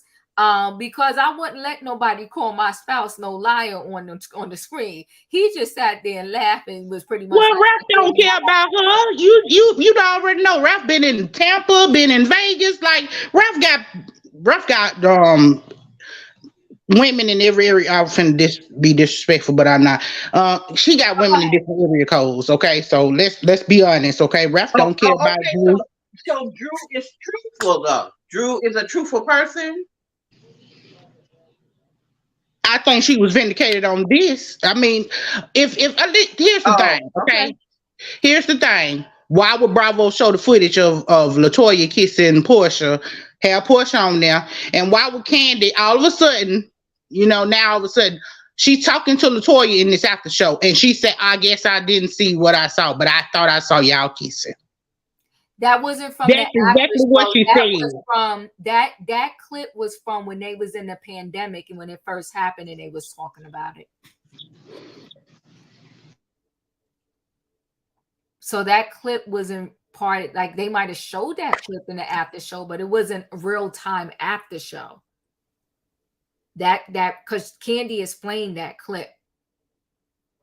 But go ahead. Somebody said, Kandi, I guess you're done in my opinion. Okay, E, go ahead. Can y'all hear me? Yeah. Go ahead. Yeah. Yes, Portia kissed LaToya. Portia kissed Tanya. Portia was kissing everybody, and so was LaToya. The two drunken whores, both of them, they all did it. Now, excuse me, Diva, sorry, I see your face. Didn't mean to. Now, I almost feel like they are trying to shut down this Drew and LaToya kissing storyline in an effort to try and save Drew's image. Drew is getting the Portia Williams treatment now, so they're trying to do the Houdini mind trick. I feel like they are prepping Drew for the center peach next season, especially after she got first chair at the reunion, because Bravo loves a divorce, and they're going to exploit this for all they can in an effort to boost the ratings. At this point, they're banking it all on Drew next season, and I'm over here like Kathy Hilton with all these makeup confessional scenes that Drew is doing, throwing Ralph under the bus. What did Kathy tell Renna? Baby, you wanted it on camera because your contract was coming up. And remember, Drew's contract was supposed to be for 2 more additional seasons after they did that first season with her and LaToya and that whole Bolo season. So technically, all that she had forecasted for between her and Bravo, this would have been Drew's last season. And the information is out there. You just have to do your homework. Now, they're going to dig up all of the unaired footage between Drew and Ralph next season. You mark my words if they don't show it at the reunion. And so, Ralph, you can look forward to some filthy mudslinging coming your way. The only thing that will help Ralph mitigate his losses at this point is that the cast and the producers, as well as all the viewers, we all know that Drew tells lies and Drew cannot be trusted, even when, even when, even when she tells the truth. Her credibility is zero. At this point, I'm over whatever they say happened between Drew and LaToya, because how could Kandi, Shamia, Marlo, Kenya, and Cynthia, as well as LaToya, all go from saying one thing, Drew and Toya kissed, to now nobody saying anything, and it's all hush hush, and the producers are positioning Kandi at the end of the episode by saying, oh, well, maybe I misspoke. No, I thought that was some Carlos King, Bravo, Andy Houdini gaslighting, if you ask me. Toya might as well have stayed home. If she was not going to say what it was and she was going to play defense, stay home. For this reason, I believe 100%, and there's nothing wrong with it. I just don't know why they're dragging it out. It's nothing wrong with it. I don't know. Listen, I believe Drew kissed that girl, Toya, if it wasn't more girls. I believe Drew ate the Skittles out the carpet and steam cleaned it afterward. Why nobody wants to tell the truth about this now proves only one thing to me. This show is fake AF and it's not real. Last thing. Remember, they showed the flashback of this too at the Bedroom Kandi event when Ralph had the remote control to Sanya's Bedroom Kandi panties and kept pressing that button while what's his name was sitting in the back seat with her, while Ross and turning on Sanya's water hose. Now all of a sudden Drew is shading Kandi for being too sexual, but she was living it up when Bolo was there, because when they showed the flashback, Drew was biting her tongue and she couldn't look away. Oh, I don't know where he slept that night, you know, and just going along with it. Now all of a sudden she's so holier than thou, and this is so far outside of her character. Drew, let me have a moment. Stop being a prude. And perhaps Ralph wouldn't fly out to Miami and Vegas so often. How are you walking around with 3 kids by 2 different men, but you don't know about sex? You come from a home where kids had sex before marriage, went to Hollywood, and indulged in drugs. Drew, knock it the hell off. And to Sebastian, Phaedra did bring a stripper on this show. Go back and watch season 3 and 4. Maybe Diva had the name wrong, but Phaedra Ridiculous. yes, Phaedra brought on Ridiculous.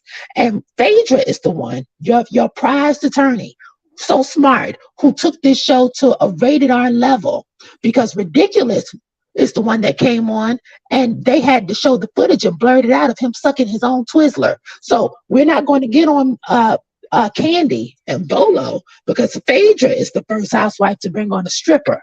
Now, Kim Zodiac only dressed up as one for the photo shoot, but we all know she danced at Oasis. And Nene slid down several poles. She already admitted that. We know that not Phaedra, what's this woman's name? Portia was with Cordell while he had his alleged girlfriend prior to, and boyfriend, let Andrew Caldwell tell it. And so none of these girls are innocent. I just want to put that out there. So we're not going to make it seem like Kandi is just so gutter low. The only difference between Kandi and the rest of these girls is that Kandi is giving you her reality. She's putting it all out there. These other girls are showing up looking cute and they're hiding things. Okay, they're not bringing you the reality. They're giving you a false narrative, and then they want to play dumb when they get caught. So I want us to keep that in mind, and we're not going to make it seem like Kandi's the first woman to benefit or profit from being sexual. The first 2 women of the Atlanta franchise to profit from being sexual are the first 2 OGs, the strippers, Kim Zodiac and Lanithia Leaks. Let's move forward. He said Kim Zodiac.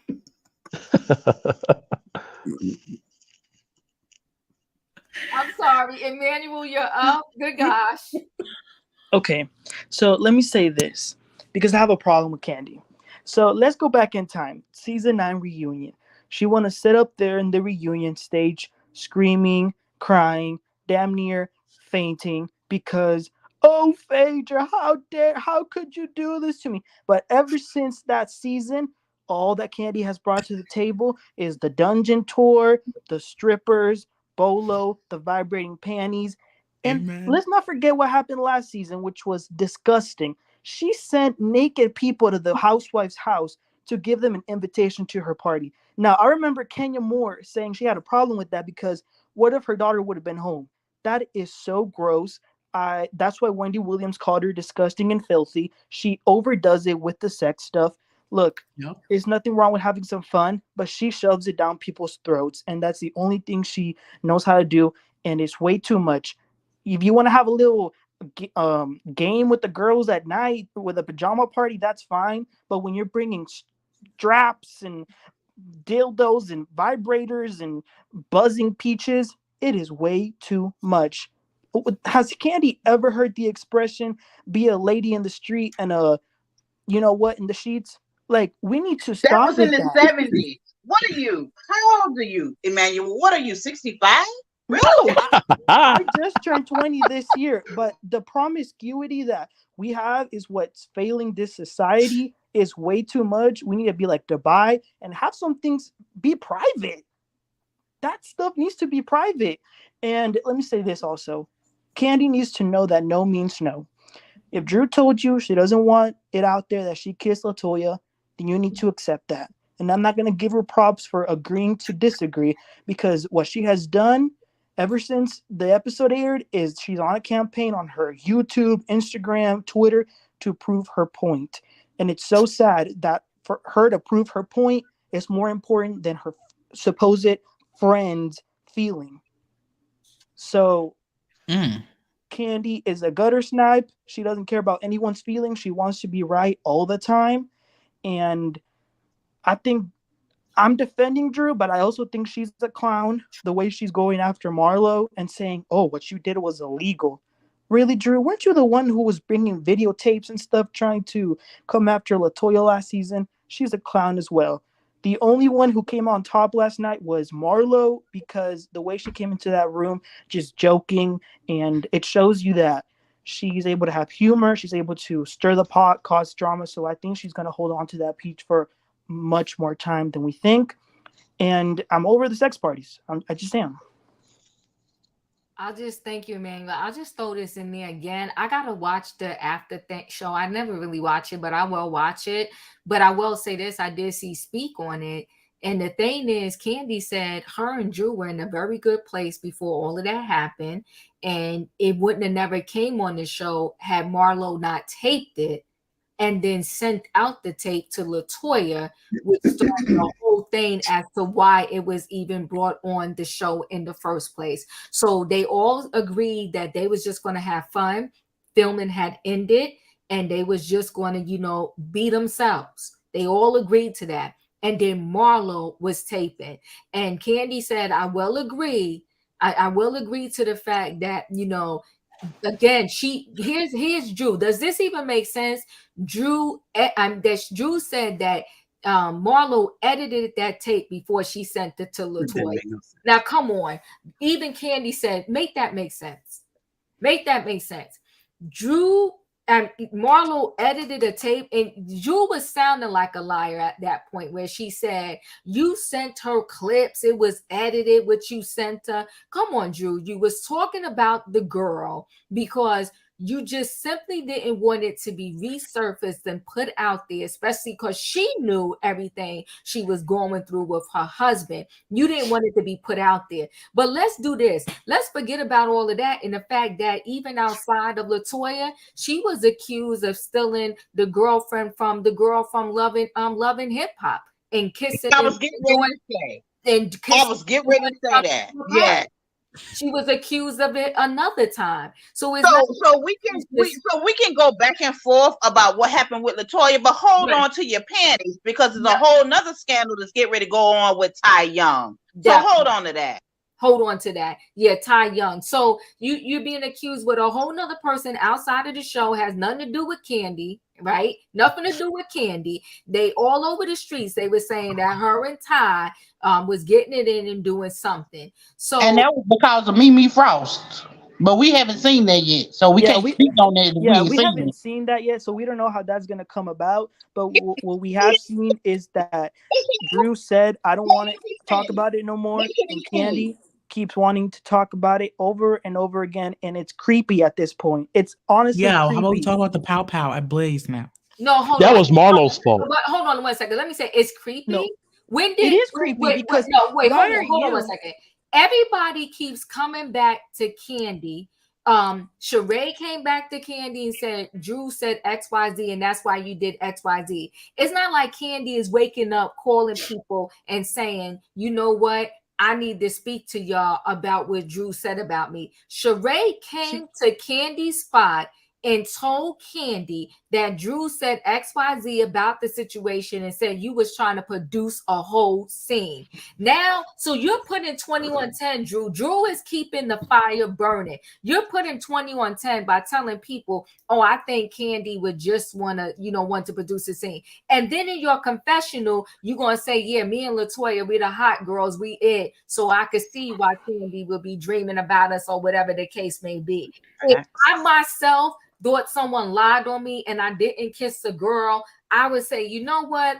It is what it is. I don't feel like Kandi told the truth, and I just want to leave it at that. I wouldn't deal with it no more. But every time Drew goes around, Diva, you got a brain, okay? We know Drew ain't got no brain. You got a brain. You compare yourself to a numbnut.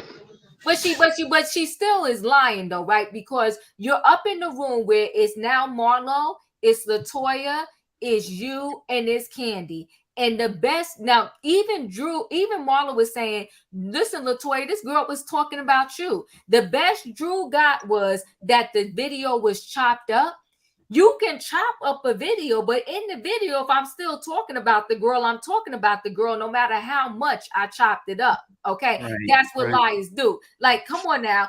So my thing is that Drew is dancing around this thing and trying to act like it didn't exist, but yet everybody's getting on Kandi. Kandi's the dirty one in this thing. But what's the name? Kenya says she saw it. Okay, so we calling But Kenya Kenya's lied not too. dragging That's it fine. though. But that's fine. We calling Kenya lied too. Fine. Kenya didn't see it, right? Other people besides Kandi said they saw this thing, but Kandi is the straight liar. Kandi is the messy one. Kandi is because she's sex positive, like she's a dirty dog, this, that, and the other. Okay, fine. but whatever. Well, hold on a second. Most of my clients, because I also do parties, and most of my clientele are people who are 45 and older. So to hear Emmanuel say, it's disgusting and she keep doing it, and it's kind of pedo and it's kind of, it is over the line and it is too much. Leo, you can't classify what you do, but you do it in a private show, okay? Yes, behind closed doors. This is something that's national TV, and then it's on Bravo, okay? Anybody kid could come on and watch this. I mean, it's not like this show wouldn't be rated R. You see what I'm saying? So even if you had parental controls on, a kid could click on it and see that. Is that really what you would want your kids seeing? I'm just saying there's a place and a time for everything. I'm not saying I'm so prude that I can't, that I wouldn't. Well, I wouldn't, but I'm not so prude that I can't say that it shouldn't be on TV. I'm just saying that it shouldn't be on the TV that's not rated R. Let me hold on 1 second. Let me just throw this out there on non-cable channels now. On non-cable channels now, I have seen the wildest stuff. I have seen them get so close and personal in these love scenes where I'm like, did I see a boob? Ain't this channel 7? Did I see the whatever? Well, it's because I don't care now. That's the problem in society. Go ahead, Lee. I'm sorry. In Martha's Vineyard, you could see they was having sex. Like, you could see it. It was like night vision footage where you could see these people are having sex. Come on now, you better talk about it. Summer House, Martha's Vineyard. Oh yes, they was getting it in, and I was appalled. I wasn't appalled, but I grasped my pearls. I was like, oh wow. They was naked in the pool. She jumped out of a pool. To me, this is worse. Forget about a toy. These are people dry humping with the clothes on, whatever. I'm not saying it's the best thing to see, but I'm not saying it's the worst either. This girl was in the pool with many females and gets out of the pool in her birthday suit. Butt naked. So to act like, you know, a Bedroom Kandi party on Bravo is the worst we ever seen on Bravo. Oh, I haven't watched Martha's No, Vineyard. we're talking about. Well, I'm just saying Bravo need to. I'm just saying Bravo need to have a standard. Well, hold on one second, guys. A standard before all these shows came on, there was Flavor of Love, and he was sleeping with 90% of the females on that show. There is one scene, and I was in shock, where he literally put his hand down the panties of the chick. This is Flavor of Love. How many years was that on before even RHOA and any of these housewives shows? I thought that was 20 years ago. Yeah. 20 years ago. 06, 07? Disgusting show. I thought the mankind, and he was kissing on all of these ladies. Yeah. That was wrong too. I don't know what that was wrong too. I don't know what channel that was on. VH1. VH1. Yeah. Mm-hmm. That was wrong too. Like, Okay. But just because it happened a while ago doesn't mean it should happen now. Right? No. And listen, let me don't get me wrong, guys. What I'm saying to you is all of this stuff, no matter how much we try to censor it, hide it, or whatever, the people are going to get exposed to it. So my thing is, in this world, you have to teach your children how to filter through these exposures versus waiting for the world to not expose your kid to the nonsense, okay? And if you don't, your kid's going to see it anyway, because you may hold your kid back. But now, especially because every kid probably starting at 5 years old, they got one of these right here. And these kids now, they know how to break a system, break a code, break a parental whatever, and let whatever they want to be seen, be seen. Raise the kid up. How That's you it. want to be. That's it. You gotta stop expecting others to raise your children. Raise your children yourself. Amen. That's the way they're going to go. I put everything into my kid. I got to let him go and release it and hope he utilize those skills when he's out there on the street and he bumps against every demon that's there. The sex, the this, the that, the whatever. Okay. So all of and then you gotta let them go in college. So if they didn't see it all throughout their high school, unless you plan on keeping them to college and letting them go local and you drive them there and drive them back, they're gonna bump into it and see it. I've been around, let me tell you something, and I'm gonna shut up because I got my other two people that gotta go. I got friends that will give me the X-rated story. I got friends that will give me the G story.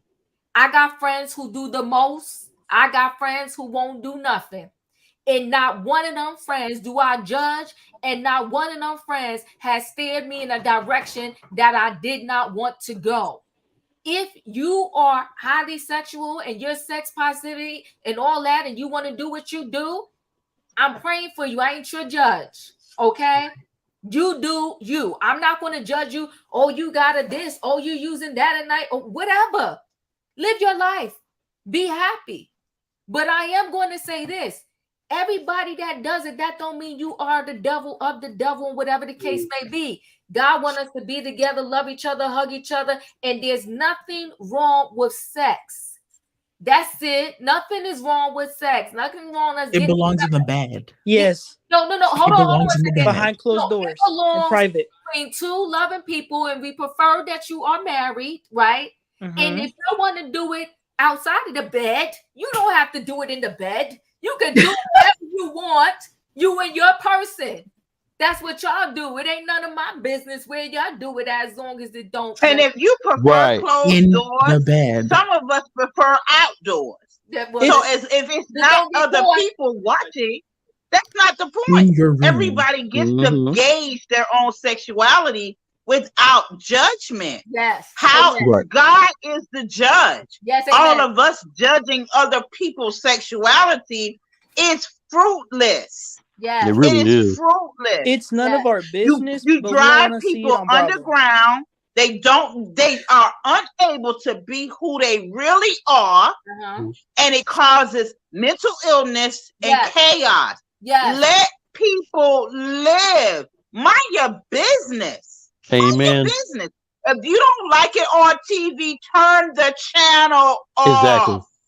Exactly. This is the Or problem. or Stop fast watching. forward. Society, OnlyFans, and all of that. But Okay. I'm gonna go on mute. Wait. Okay. Let me get Leo, they got That blue part. balls. Hold They on, got guys. blue Hold on, balls, guys. so we Hold gotta on, let guys. them Because know. we ran No, through no, I one. do not. Let me get to you. No, I don't. Wait, Trust me, I don't. Don't say I that. just I thought we want all to hear had what our own Juice has to opinions. You know say. what I'm saying? What Like, does I ain't Juice think we was Radio gonna get have to preached say? to. Hold on, because I missed that. Please, nobody. I didn't hear, and I missed it because so many people were talking. But no offending anybody. Right. Everybody got their opinion. We're okay over here with everybody's opinion, but we do run our mouth when we want to say something about your opinion. You can run your mouth back, but let's not offend any person, okay? Juice Yeah. and then I love you, Denzel. Go ahead. Sebastian. Well, I will say this about the heated conversation y'all are just having. Uh-huh. The reason why I think Andy is having these gentlemen like Bolo on the show is because ratings.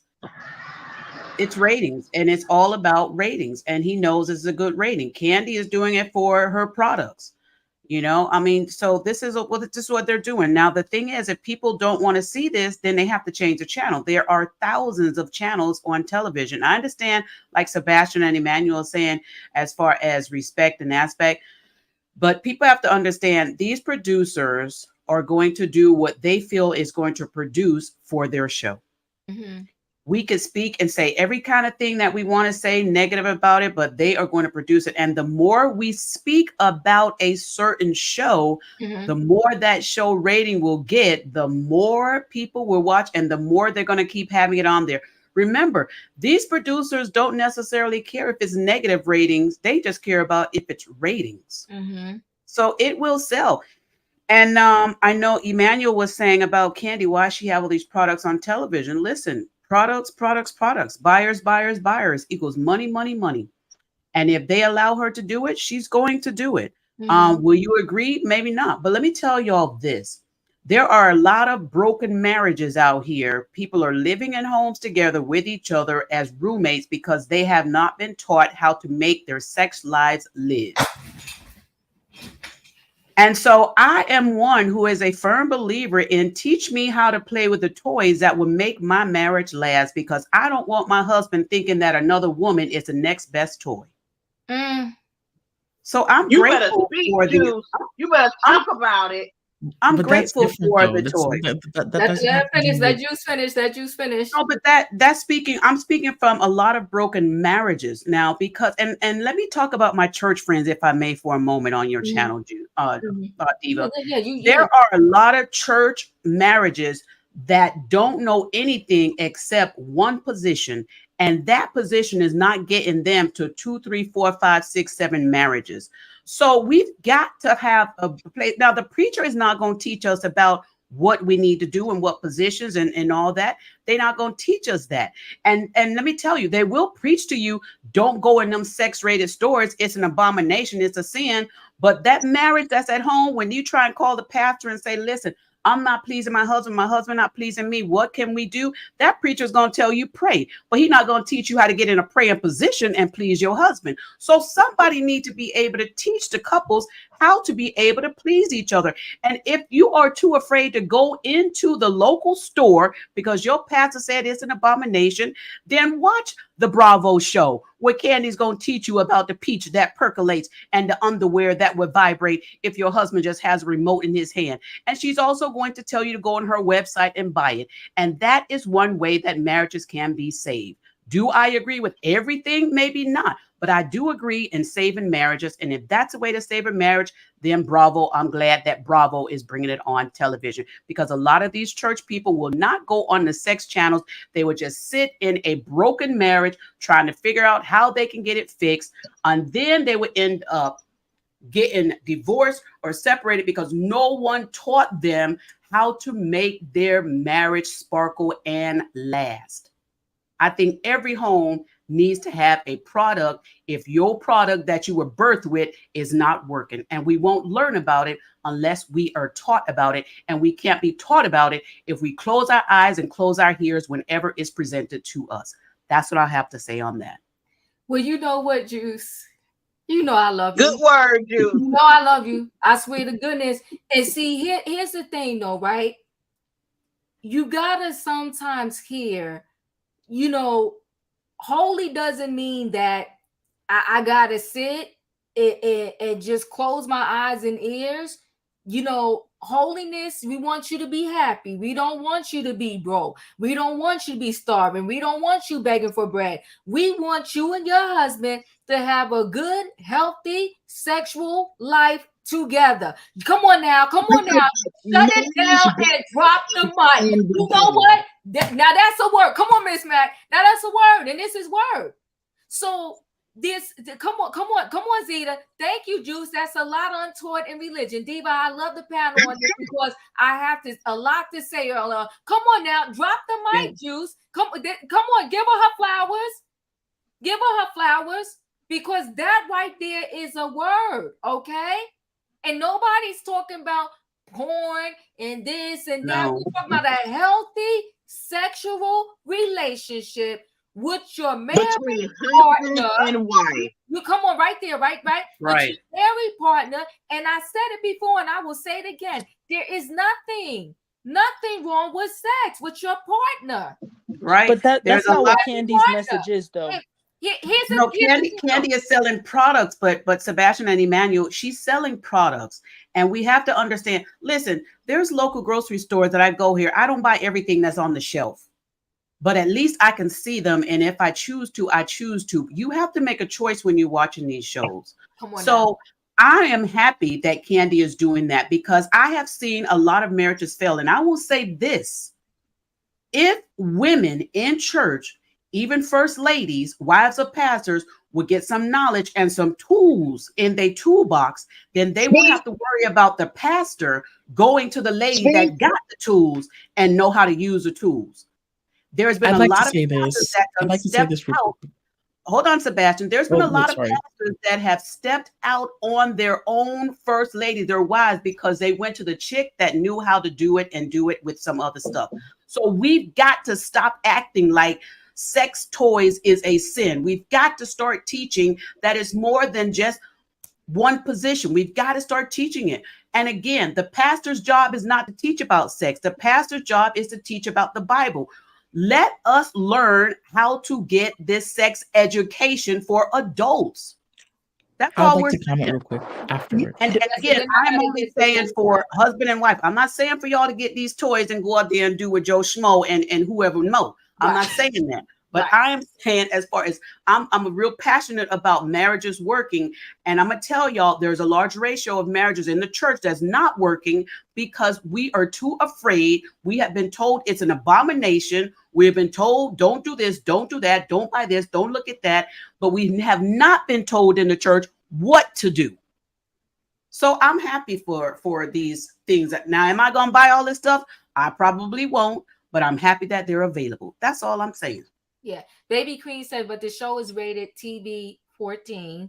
That's the issue I think is being raised here. Well, you know, we could probably have a whole nother discussion on this period because unfortunately, listen, there's some 14, 13, 12-year-olds, 11-year-olds that know more than I ever know at this particular moment. Because people are promoting there's some 12-year-olds that already got pregnant. So, you know, if you want to talk about age, there's some 12-year-olds that's out there that's already doing that. Yeah. And then I'll just finish up real quick. Drew's dress, child. Drew and Kenya wore the same dress. I didn't like the dress. Ralph, the reason why he's not on that thing on there for his wife is because he deals with A-list clients for his mobile business, I believe. So he's got to protect his reputation. And another thing that you guys spoke about as far as the ladies losing weight and all kind of stuff and not telling the truth about how they're doing it. just real briefly, I think that we need to start being more truthful and honest about these bodies and things that we do, because there's a lot of people that don't know the truth. And especially these young girls and young women, they start getting depressed when they can't look like who they're looking at. And so they start getting depressed about that because they're not getting it done as fast as the other people. So I think more clarity and more honesty needs to be had about how they're doing it. And I'm really glad that Sheree did bring up the boob job. So I'm happy about that. And love me some T.S. Madison. Yes, I was so glad she was there. I'm done. Okay. I love you. Diva and Diva. I'd like Just to to say say something real this, quick. just to say this, Flavor of Love was rated R. So I'd like to say this. Okay, but here's the thing though, it was still some nonsense on the TV. It was still some nonsense on the TV. I mean, I'm guessing. So y'all saying, and I gotta get to Denzel. Sebastian, I'm gonna let you speak. Yes. Is the rating going to matter, or should it just not be on the TV at all? no, I'm saying if they're gonna have an episode like this, it should be underrated R, because some people do try to prioritize what their kids see, and so they put it on ratings for a reason. Something that's rated TV PG-14 means any kid under the over the age of 14 and older can see it. Rated R means that they wouldn't be able to see it because no parent would put a little kid on a rated R.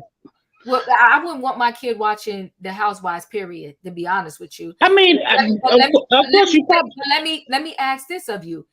Even outside of that, let's kick out that particular show. To me, there was some more detrimental scenes on The Housewives that has gone down outside of sex that a child under a certain age shouldn't see. I agree. So that's why I'm like, okay, the rating change on that is really going to matter because of that one show. No, I think a point blank period, no kids should be watching these shows because they are not an example of how you handle conflict with friends. They are not an example of so many things. So my thing is a point blank in a period, whether that thing is PG, G, X, R, triple X rated, a kid should not be seeing the Housewives show because all of them are a hot mess, flipping over tables, cursing at each other, going off at each other. It shows no true friendship. These people are supposed to be friends, and I ain't got a friend in the world that I act like that with. Matter of fact, a lot of times when I'm having a real disagreement with my friends, I walk away because I don't want to say anything. Because I know one thing about words, you can't take words back. So I'm on purpose and mindful before I get into a spat with somebody on what I say and how I say it, especially if I call them my boo, because I know no matter what, you can come back and apologize, but those words are still going to be stinging them in the side. So I would never deal with my friends the way these people deal with their so-called friends on these shows. And kids either. Like any disagreement with my good girlfriends, we go in private. Ain't no husband, ain't no partner, ain't no mate there. We talk it out privately. That part. So it's not done like that. Real good girlfriends. That part. Okay, so who was Sebastian? Did you want to say something? I got to get to Denzel. I'll say something very quickly. Number one, I will say this. I am not saying that what Phaedra said is the truth. I'm saying if someone was ever, if a lie was like that would ever made on me or someone I know, I would never encourage them or do that type of parties on television. I'd probably do them in private and stuff and invite people, but I'd never do them so they could be on TV. Or I would just do a little event and have them on display and tell how how they work. I would never have strippers, half naked people on national television at a party that I'm doing. 1, 2. Well, you ain't Kandi Burruss, and you ain't Bedroom Kandi for 10 years. I'm going to say this as well. I'm going to say this. If sex is what needs to save your marriage, clearly you're not in a marriage. You're clearly not in a marriage. If that's what needs to save your marriage, you're not in a marriage. I'm over You're time. not in a Let him marriage. know. You know, Sebastian. Let him know. You're not in a marriage. You clearly need there's other things that are important in a marriage than just sex. If you just want sex, then that's what brothels are and prostitutes are. if that's what you need. Well, Sebastian, I'll say this to you. Of course, this shouldn't be on every channel, but if you don't want to watch it, then channel 2, the Kids Network, is still playing. No, that's not what I'm saying. I'm just saying. I mean, you can go to the Kids Network. On Bravo. Like Bravo has become, not just Bravo TV. These type of shows used to be later growing up. Growing up, these type of shows were later. Shows no, where people 100% were. But here's the thing: we got to move on. I got to speak to Denzel because I'm overtime and I'm ready to go. But let's be clear, G-Mom 4, you hit the nail on the head. Cartoons aren't even really good for kids. She's saying nowadays, but I'm talking about ever. The Road Runner. Did anybody ever watch that growing up? Okay. There's not Tom and Jerry always getting smashed and dying and coming back to life. Oh, yeah. Listen, even these cartoons have underlying subliminal messages that are not good for consumption of any child. Okay. Yeah. When you go back and you analyze some of these cartoons, you like, holy smokes. And that's a point blank in a period. Listen, they have always been feeding us subliminal messages our whole life, and it will continue when we're long gone. I'm talking about from the magazines where they tell us subliminally the perfect person is a size 0 to 2. They got long hair down their back. They got their size. They weigh 100 pounds. This, that, and the other. So in life, you're always going to have to combat, if you want to call it the enemy, the message, the situation. You have to do that. You have to instill the armor inside your child that you are raising, so that when they come out in the world and they getting slapped with this, that, and the other, they know, because they heard it from you, that it's the wrong thing to do. But here's the key, though. Here's the real key, though. You got to do that thing up in your house, too. You can't be in your house and then tell them don't smoke. You can't be up in your house drinking. Your refrigerator got the beer, the wine, the this, the that, and the other, but you weren't telling you can't drink, okay? You can't be up in your house saying don't have sex, but then every time your doorbell ring, it's another man coming to the door or another woman, so that you can go up in your bedroom and getting it down and having the sex.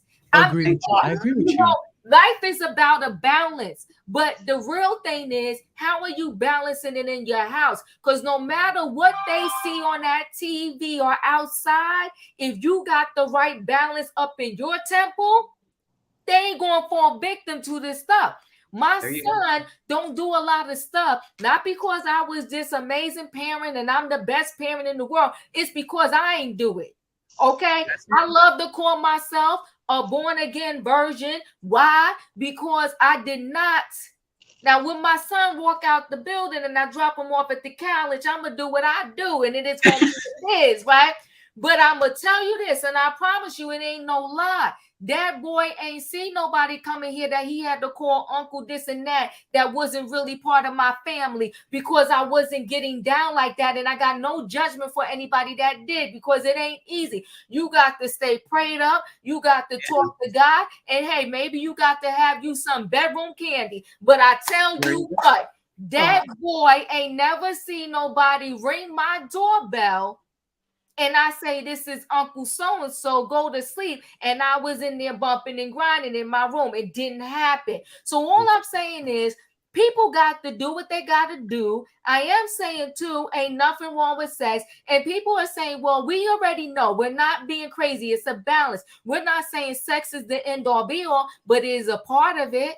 Yes. A good sexual healthy life. And when we say a good sexual healthy life, that does not necessarily mean all the time is you booing. Right. You know, it's about hugging. It's about kissing. It's about being intimate. It's about y'all two pleasing each other in a good way to have a healthy life. Just like you're going to eat the right foods to keep your body right and exercise or whatever, you got to have you a good sexual life. That's all we're saying. And listen, hey, Juice, you know what? We can get together, write the book, okay? Just have you a good, healthy sex life with your partner, okay? That's right. For now, G-Mom 4. No uncles over here, because you know what? I didn't want my kid to be exposed, because sometimes there are some people out there that they will do stuff to your kids.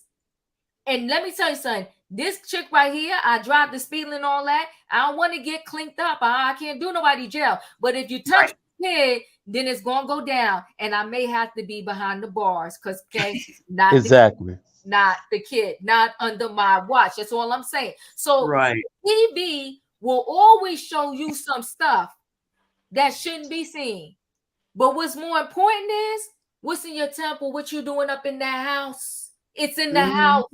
It's in the house. That's where all the nonsense really starts. Kids will mimic us all day long. When I drive, I'm a horn blower. Now, guess what? My son driving, he like, move out the way. But he learned it from me. I ain't saying I'm right. It's a mess. But every time I be like, calm down. He's like, Mom, you did it. I did it all the time. I live on that horn. Okay? They watch what we do, not so much what we say. Denzel, you got to close us out. I am way over time. Close us out. Okay. What excuse me. What you said, it was real what you said. I agree with everything you were saying. I'm sorry I didn't get to the last scenes before. I'm sorry, I forgot about that. But I know you got I know you don't have enough time, so I'm gonna talk about this scene here. Listen. Okay. I'm just going to keep it real. Yeah, I get what people are saying. Well, who cares? Okay, I get that. And some people are saying, well, Kandi doesn't have no business out in Drew. The point that this is the point people are missing. The point, this is what people are missing. The point that Kandi was trying to make was that Drew was lying on her. And so she was just defending herself. She saw with her two own eyes. I hate a liar. And when somebody is lying on me, it's a problem. It's a problem. Don't do that. And especially, why would people think that's okay to lie about stuff like that? That's not good. I side eye people that say stuff like that, because it's like, oh, okay. Don't get me wrong. I like Drew, but I'm kind of a little side eyeing her a little bit on that, because okay, if you kissed her, okay, but don't lie about it. Don't lie about it. Just tell the truth. Why are you lying for? So that's the problem. Tell the truth. Shame the devil. I hate a liar. That's not good. Just tell the truth. And people want to blame Kandi. Well, did she record that? No. Marlo did the recording. Did she not? Am I wrong, Diva? Right, no, she recorded it. Yeah, so it's so people. Monietta. Now Monietta didn't send it anywhere, but Monietta recorded too. She did. She did too. They were both wrong. Sheila, thank you for the super chat. Home training, that's right. Yeah. Okay, go ahead. Yeah. So what I was trying to say is that Monietta and Marlo, they was recording it. So people need to stop blaming Kandi for that. Like, come on, like really. And then the thing is that Marlo probably sent that footage to, I'm not gonna say she did for sure, but she probably sent that footage to Bravo. And if Bravo didn't want to show that, they would have edited that out. And so I mean, like, come on. I mean, Kenya, Marlo, even Kandi, Marlo, and Kenya, they all agreed about that. And even LaToya said that they kissed on the season 13 reunion. Now she want to backtrack. I don't like when people do that, because it's like, oh, okay, I can't trust you. Like, why you backtracking for? And so yeah, that don't make any sense. So yeah, that that's it. And this is one more thing. If people don't want to see, that type of stuff, I get what Emmanuel and Sebastian is saying. But if that is bothering them, not just them, but people in general, if it, but point blank, period. Thank you, Denzel. I appreciate it. So Emmanuel said, y'all misunderstood everything I said. So Okay. Emmanuel, I really got to go, but I don't want to leave without us misunderstanding you.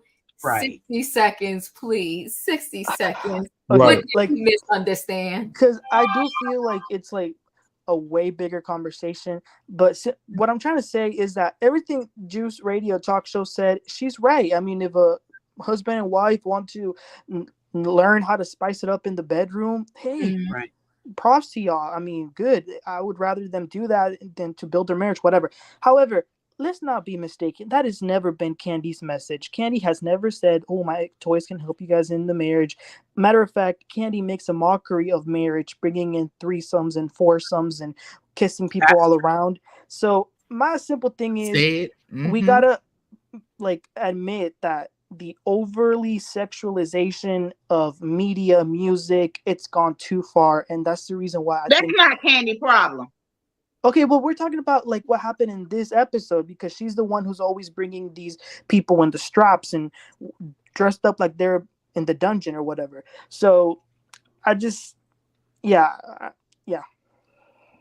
And I get what you're saying, Emmanuel, and I can totally agree with you. We everybody has a side, right? And it's about moderation, and it's about a nice, healthy balance, right? But I will say this: one person in this world is not responsible for all the. Well, that's what she said last night. She said she's responsible for everyone in America fulfilling an orgasm. Ooh. That's what Candy Burris said. Did she really say that? Lord. Yeah, she Oh did. my God. That's Oh what she my said. God. Let me I gotta close out, and I'm gonna say generically, there's listen, there's sex, there was prostitutes way back in the Bible. Listen, It's the oldest profession. the oldest profession known to mankind, right? And so sex is always going to be a part of our life. Do I think it's a bit much? Do I think the people twerking? Do I think the people even online with these social media showing their whole body, all that? I'm definitely not talking about all of that. I can be I'm a mixture of both. I can be very conservative, but I also realize that, you know what, sex is sex. None of us would be here if somebody didn't have sex. But and all I can say is that I think in general, and this has nothing to do with anybody on the panel or anybody in the chat, I think in general, as we watch this show, if something goes wrong, it's Candy did it. Candy didn't help Nene. Candy is responsible for, all the sex on the show and everything going wrong. Candy doesn't support anybody. Candy is selfish and thinks about herself. Candy, you name it, the ratings are going in the gutter because of Candy. My thing is, everybody on the show has a responsibility to the show. And I think the reason why she's promoting this a lot, because if you notice, like you said, Blaze, she was in the restaurant Blaze.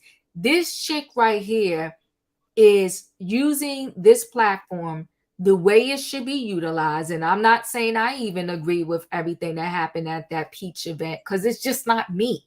But because it's not me, I tend to not be so judgmental about things that just happen to not be me, right? Because there's a lot of stuff. I would be like judgmental about everything. There's a lot of stuff that is not me, but I'm not going to, I don't drink, right? And they're constantly with the alcohol, but I'm not going to say, oh my God, they shouldn't have wine, they shouldn't go here, they shouldn't drink. It's life, right?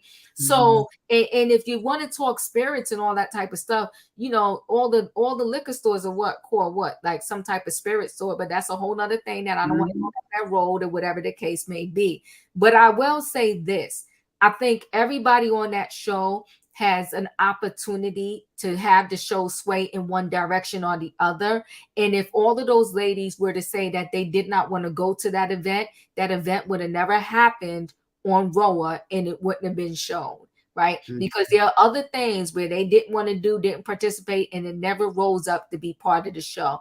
And yes, Phaedra did start with the sex things. When she was pregnant and took her pregnancy pictures with Apollo. She had a pickle. Just because it wasn't a dildo doesn't mean she didn't do it. Go back and watch that scene in case you didn't. She had a pickle and she was simulating in her mouth with the pickle for her pregnancy photos. Now I'm You're just right. Problematic. You're right. Pregnancy photos are for because children. so I'm saying is that, you know, whether the sex is undercover or it's in our face, it has been on this show since the beginning. They all have done it in some way, shape, or form. And it's not all Kandi is the nastiest, dirtiest thing that ever. And because of her, all of this sex in the dungeons and the this and the that and the other, okay? Nene, when one trip, they always begging Portia when she was first married to Cordell and she was very prim and proper. They were saying to her, why can't you go to the strip club? That's sex. Now, That whether was they wrong. showed I up didn't at like the that. strip club or not, they was bullying her about not going to the sex club. And she said, because I respect my husband and my marriage and he don't want me to go. And they clowned her for about 2 to 3 episodes about her not going to the strip club. So strip clubs were introduced way before Kandi with this whole Bedroom Kandi thing and all of that. So if we're going to present out there and talk the truth, let's talk the truth and really bring up every episode from the beginning and where all of this sexual stuff started. And usually, even when people end up on drugs, right, they said sometimes weed is the gateway drug, and then they progress and progress and progress and regress. Like I said, Phaedra with her pregnancy photo shoot started with the pickle, and then the sex just progressed and progressed and progressed and progressed on this show. That was wrong. Guys, I am way over time. I got to go. Great show, Diva. For trending topics. Y'all know I love y'all. We always have great conversations, and everybody's side is the right side. That's right. Right. Right here in our own way, shape, or form, because life is about a balance. I love y'all. See you next time. Hit Love that you, like Diva. button. Love y'all all. Y'all have a blessed night. Good night. Good night. You too, Denzel. Thank you. Bye.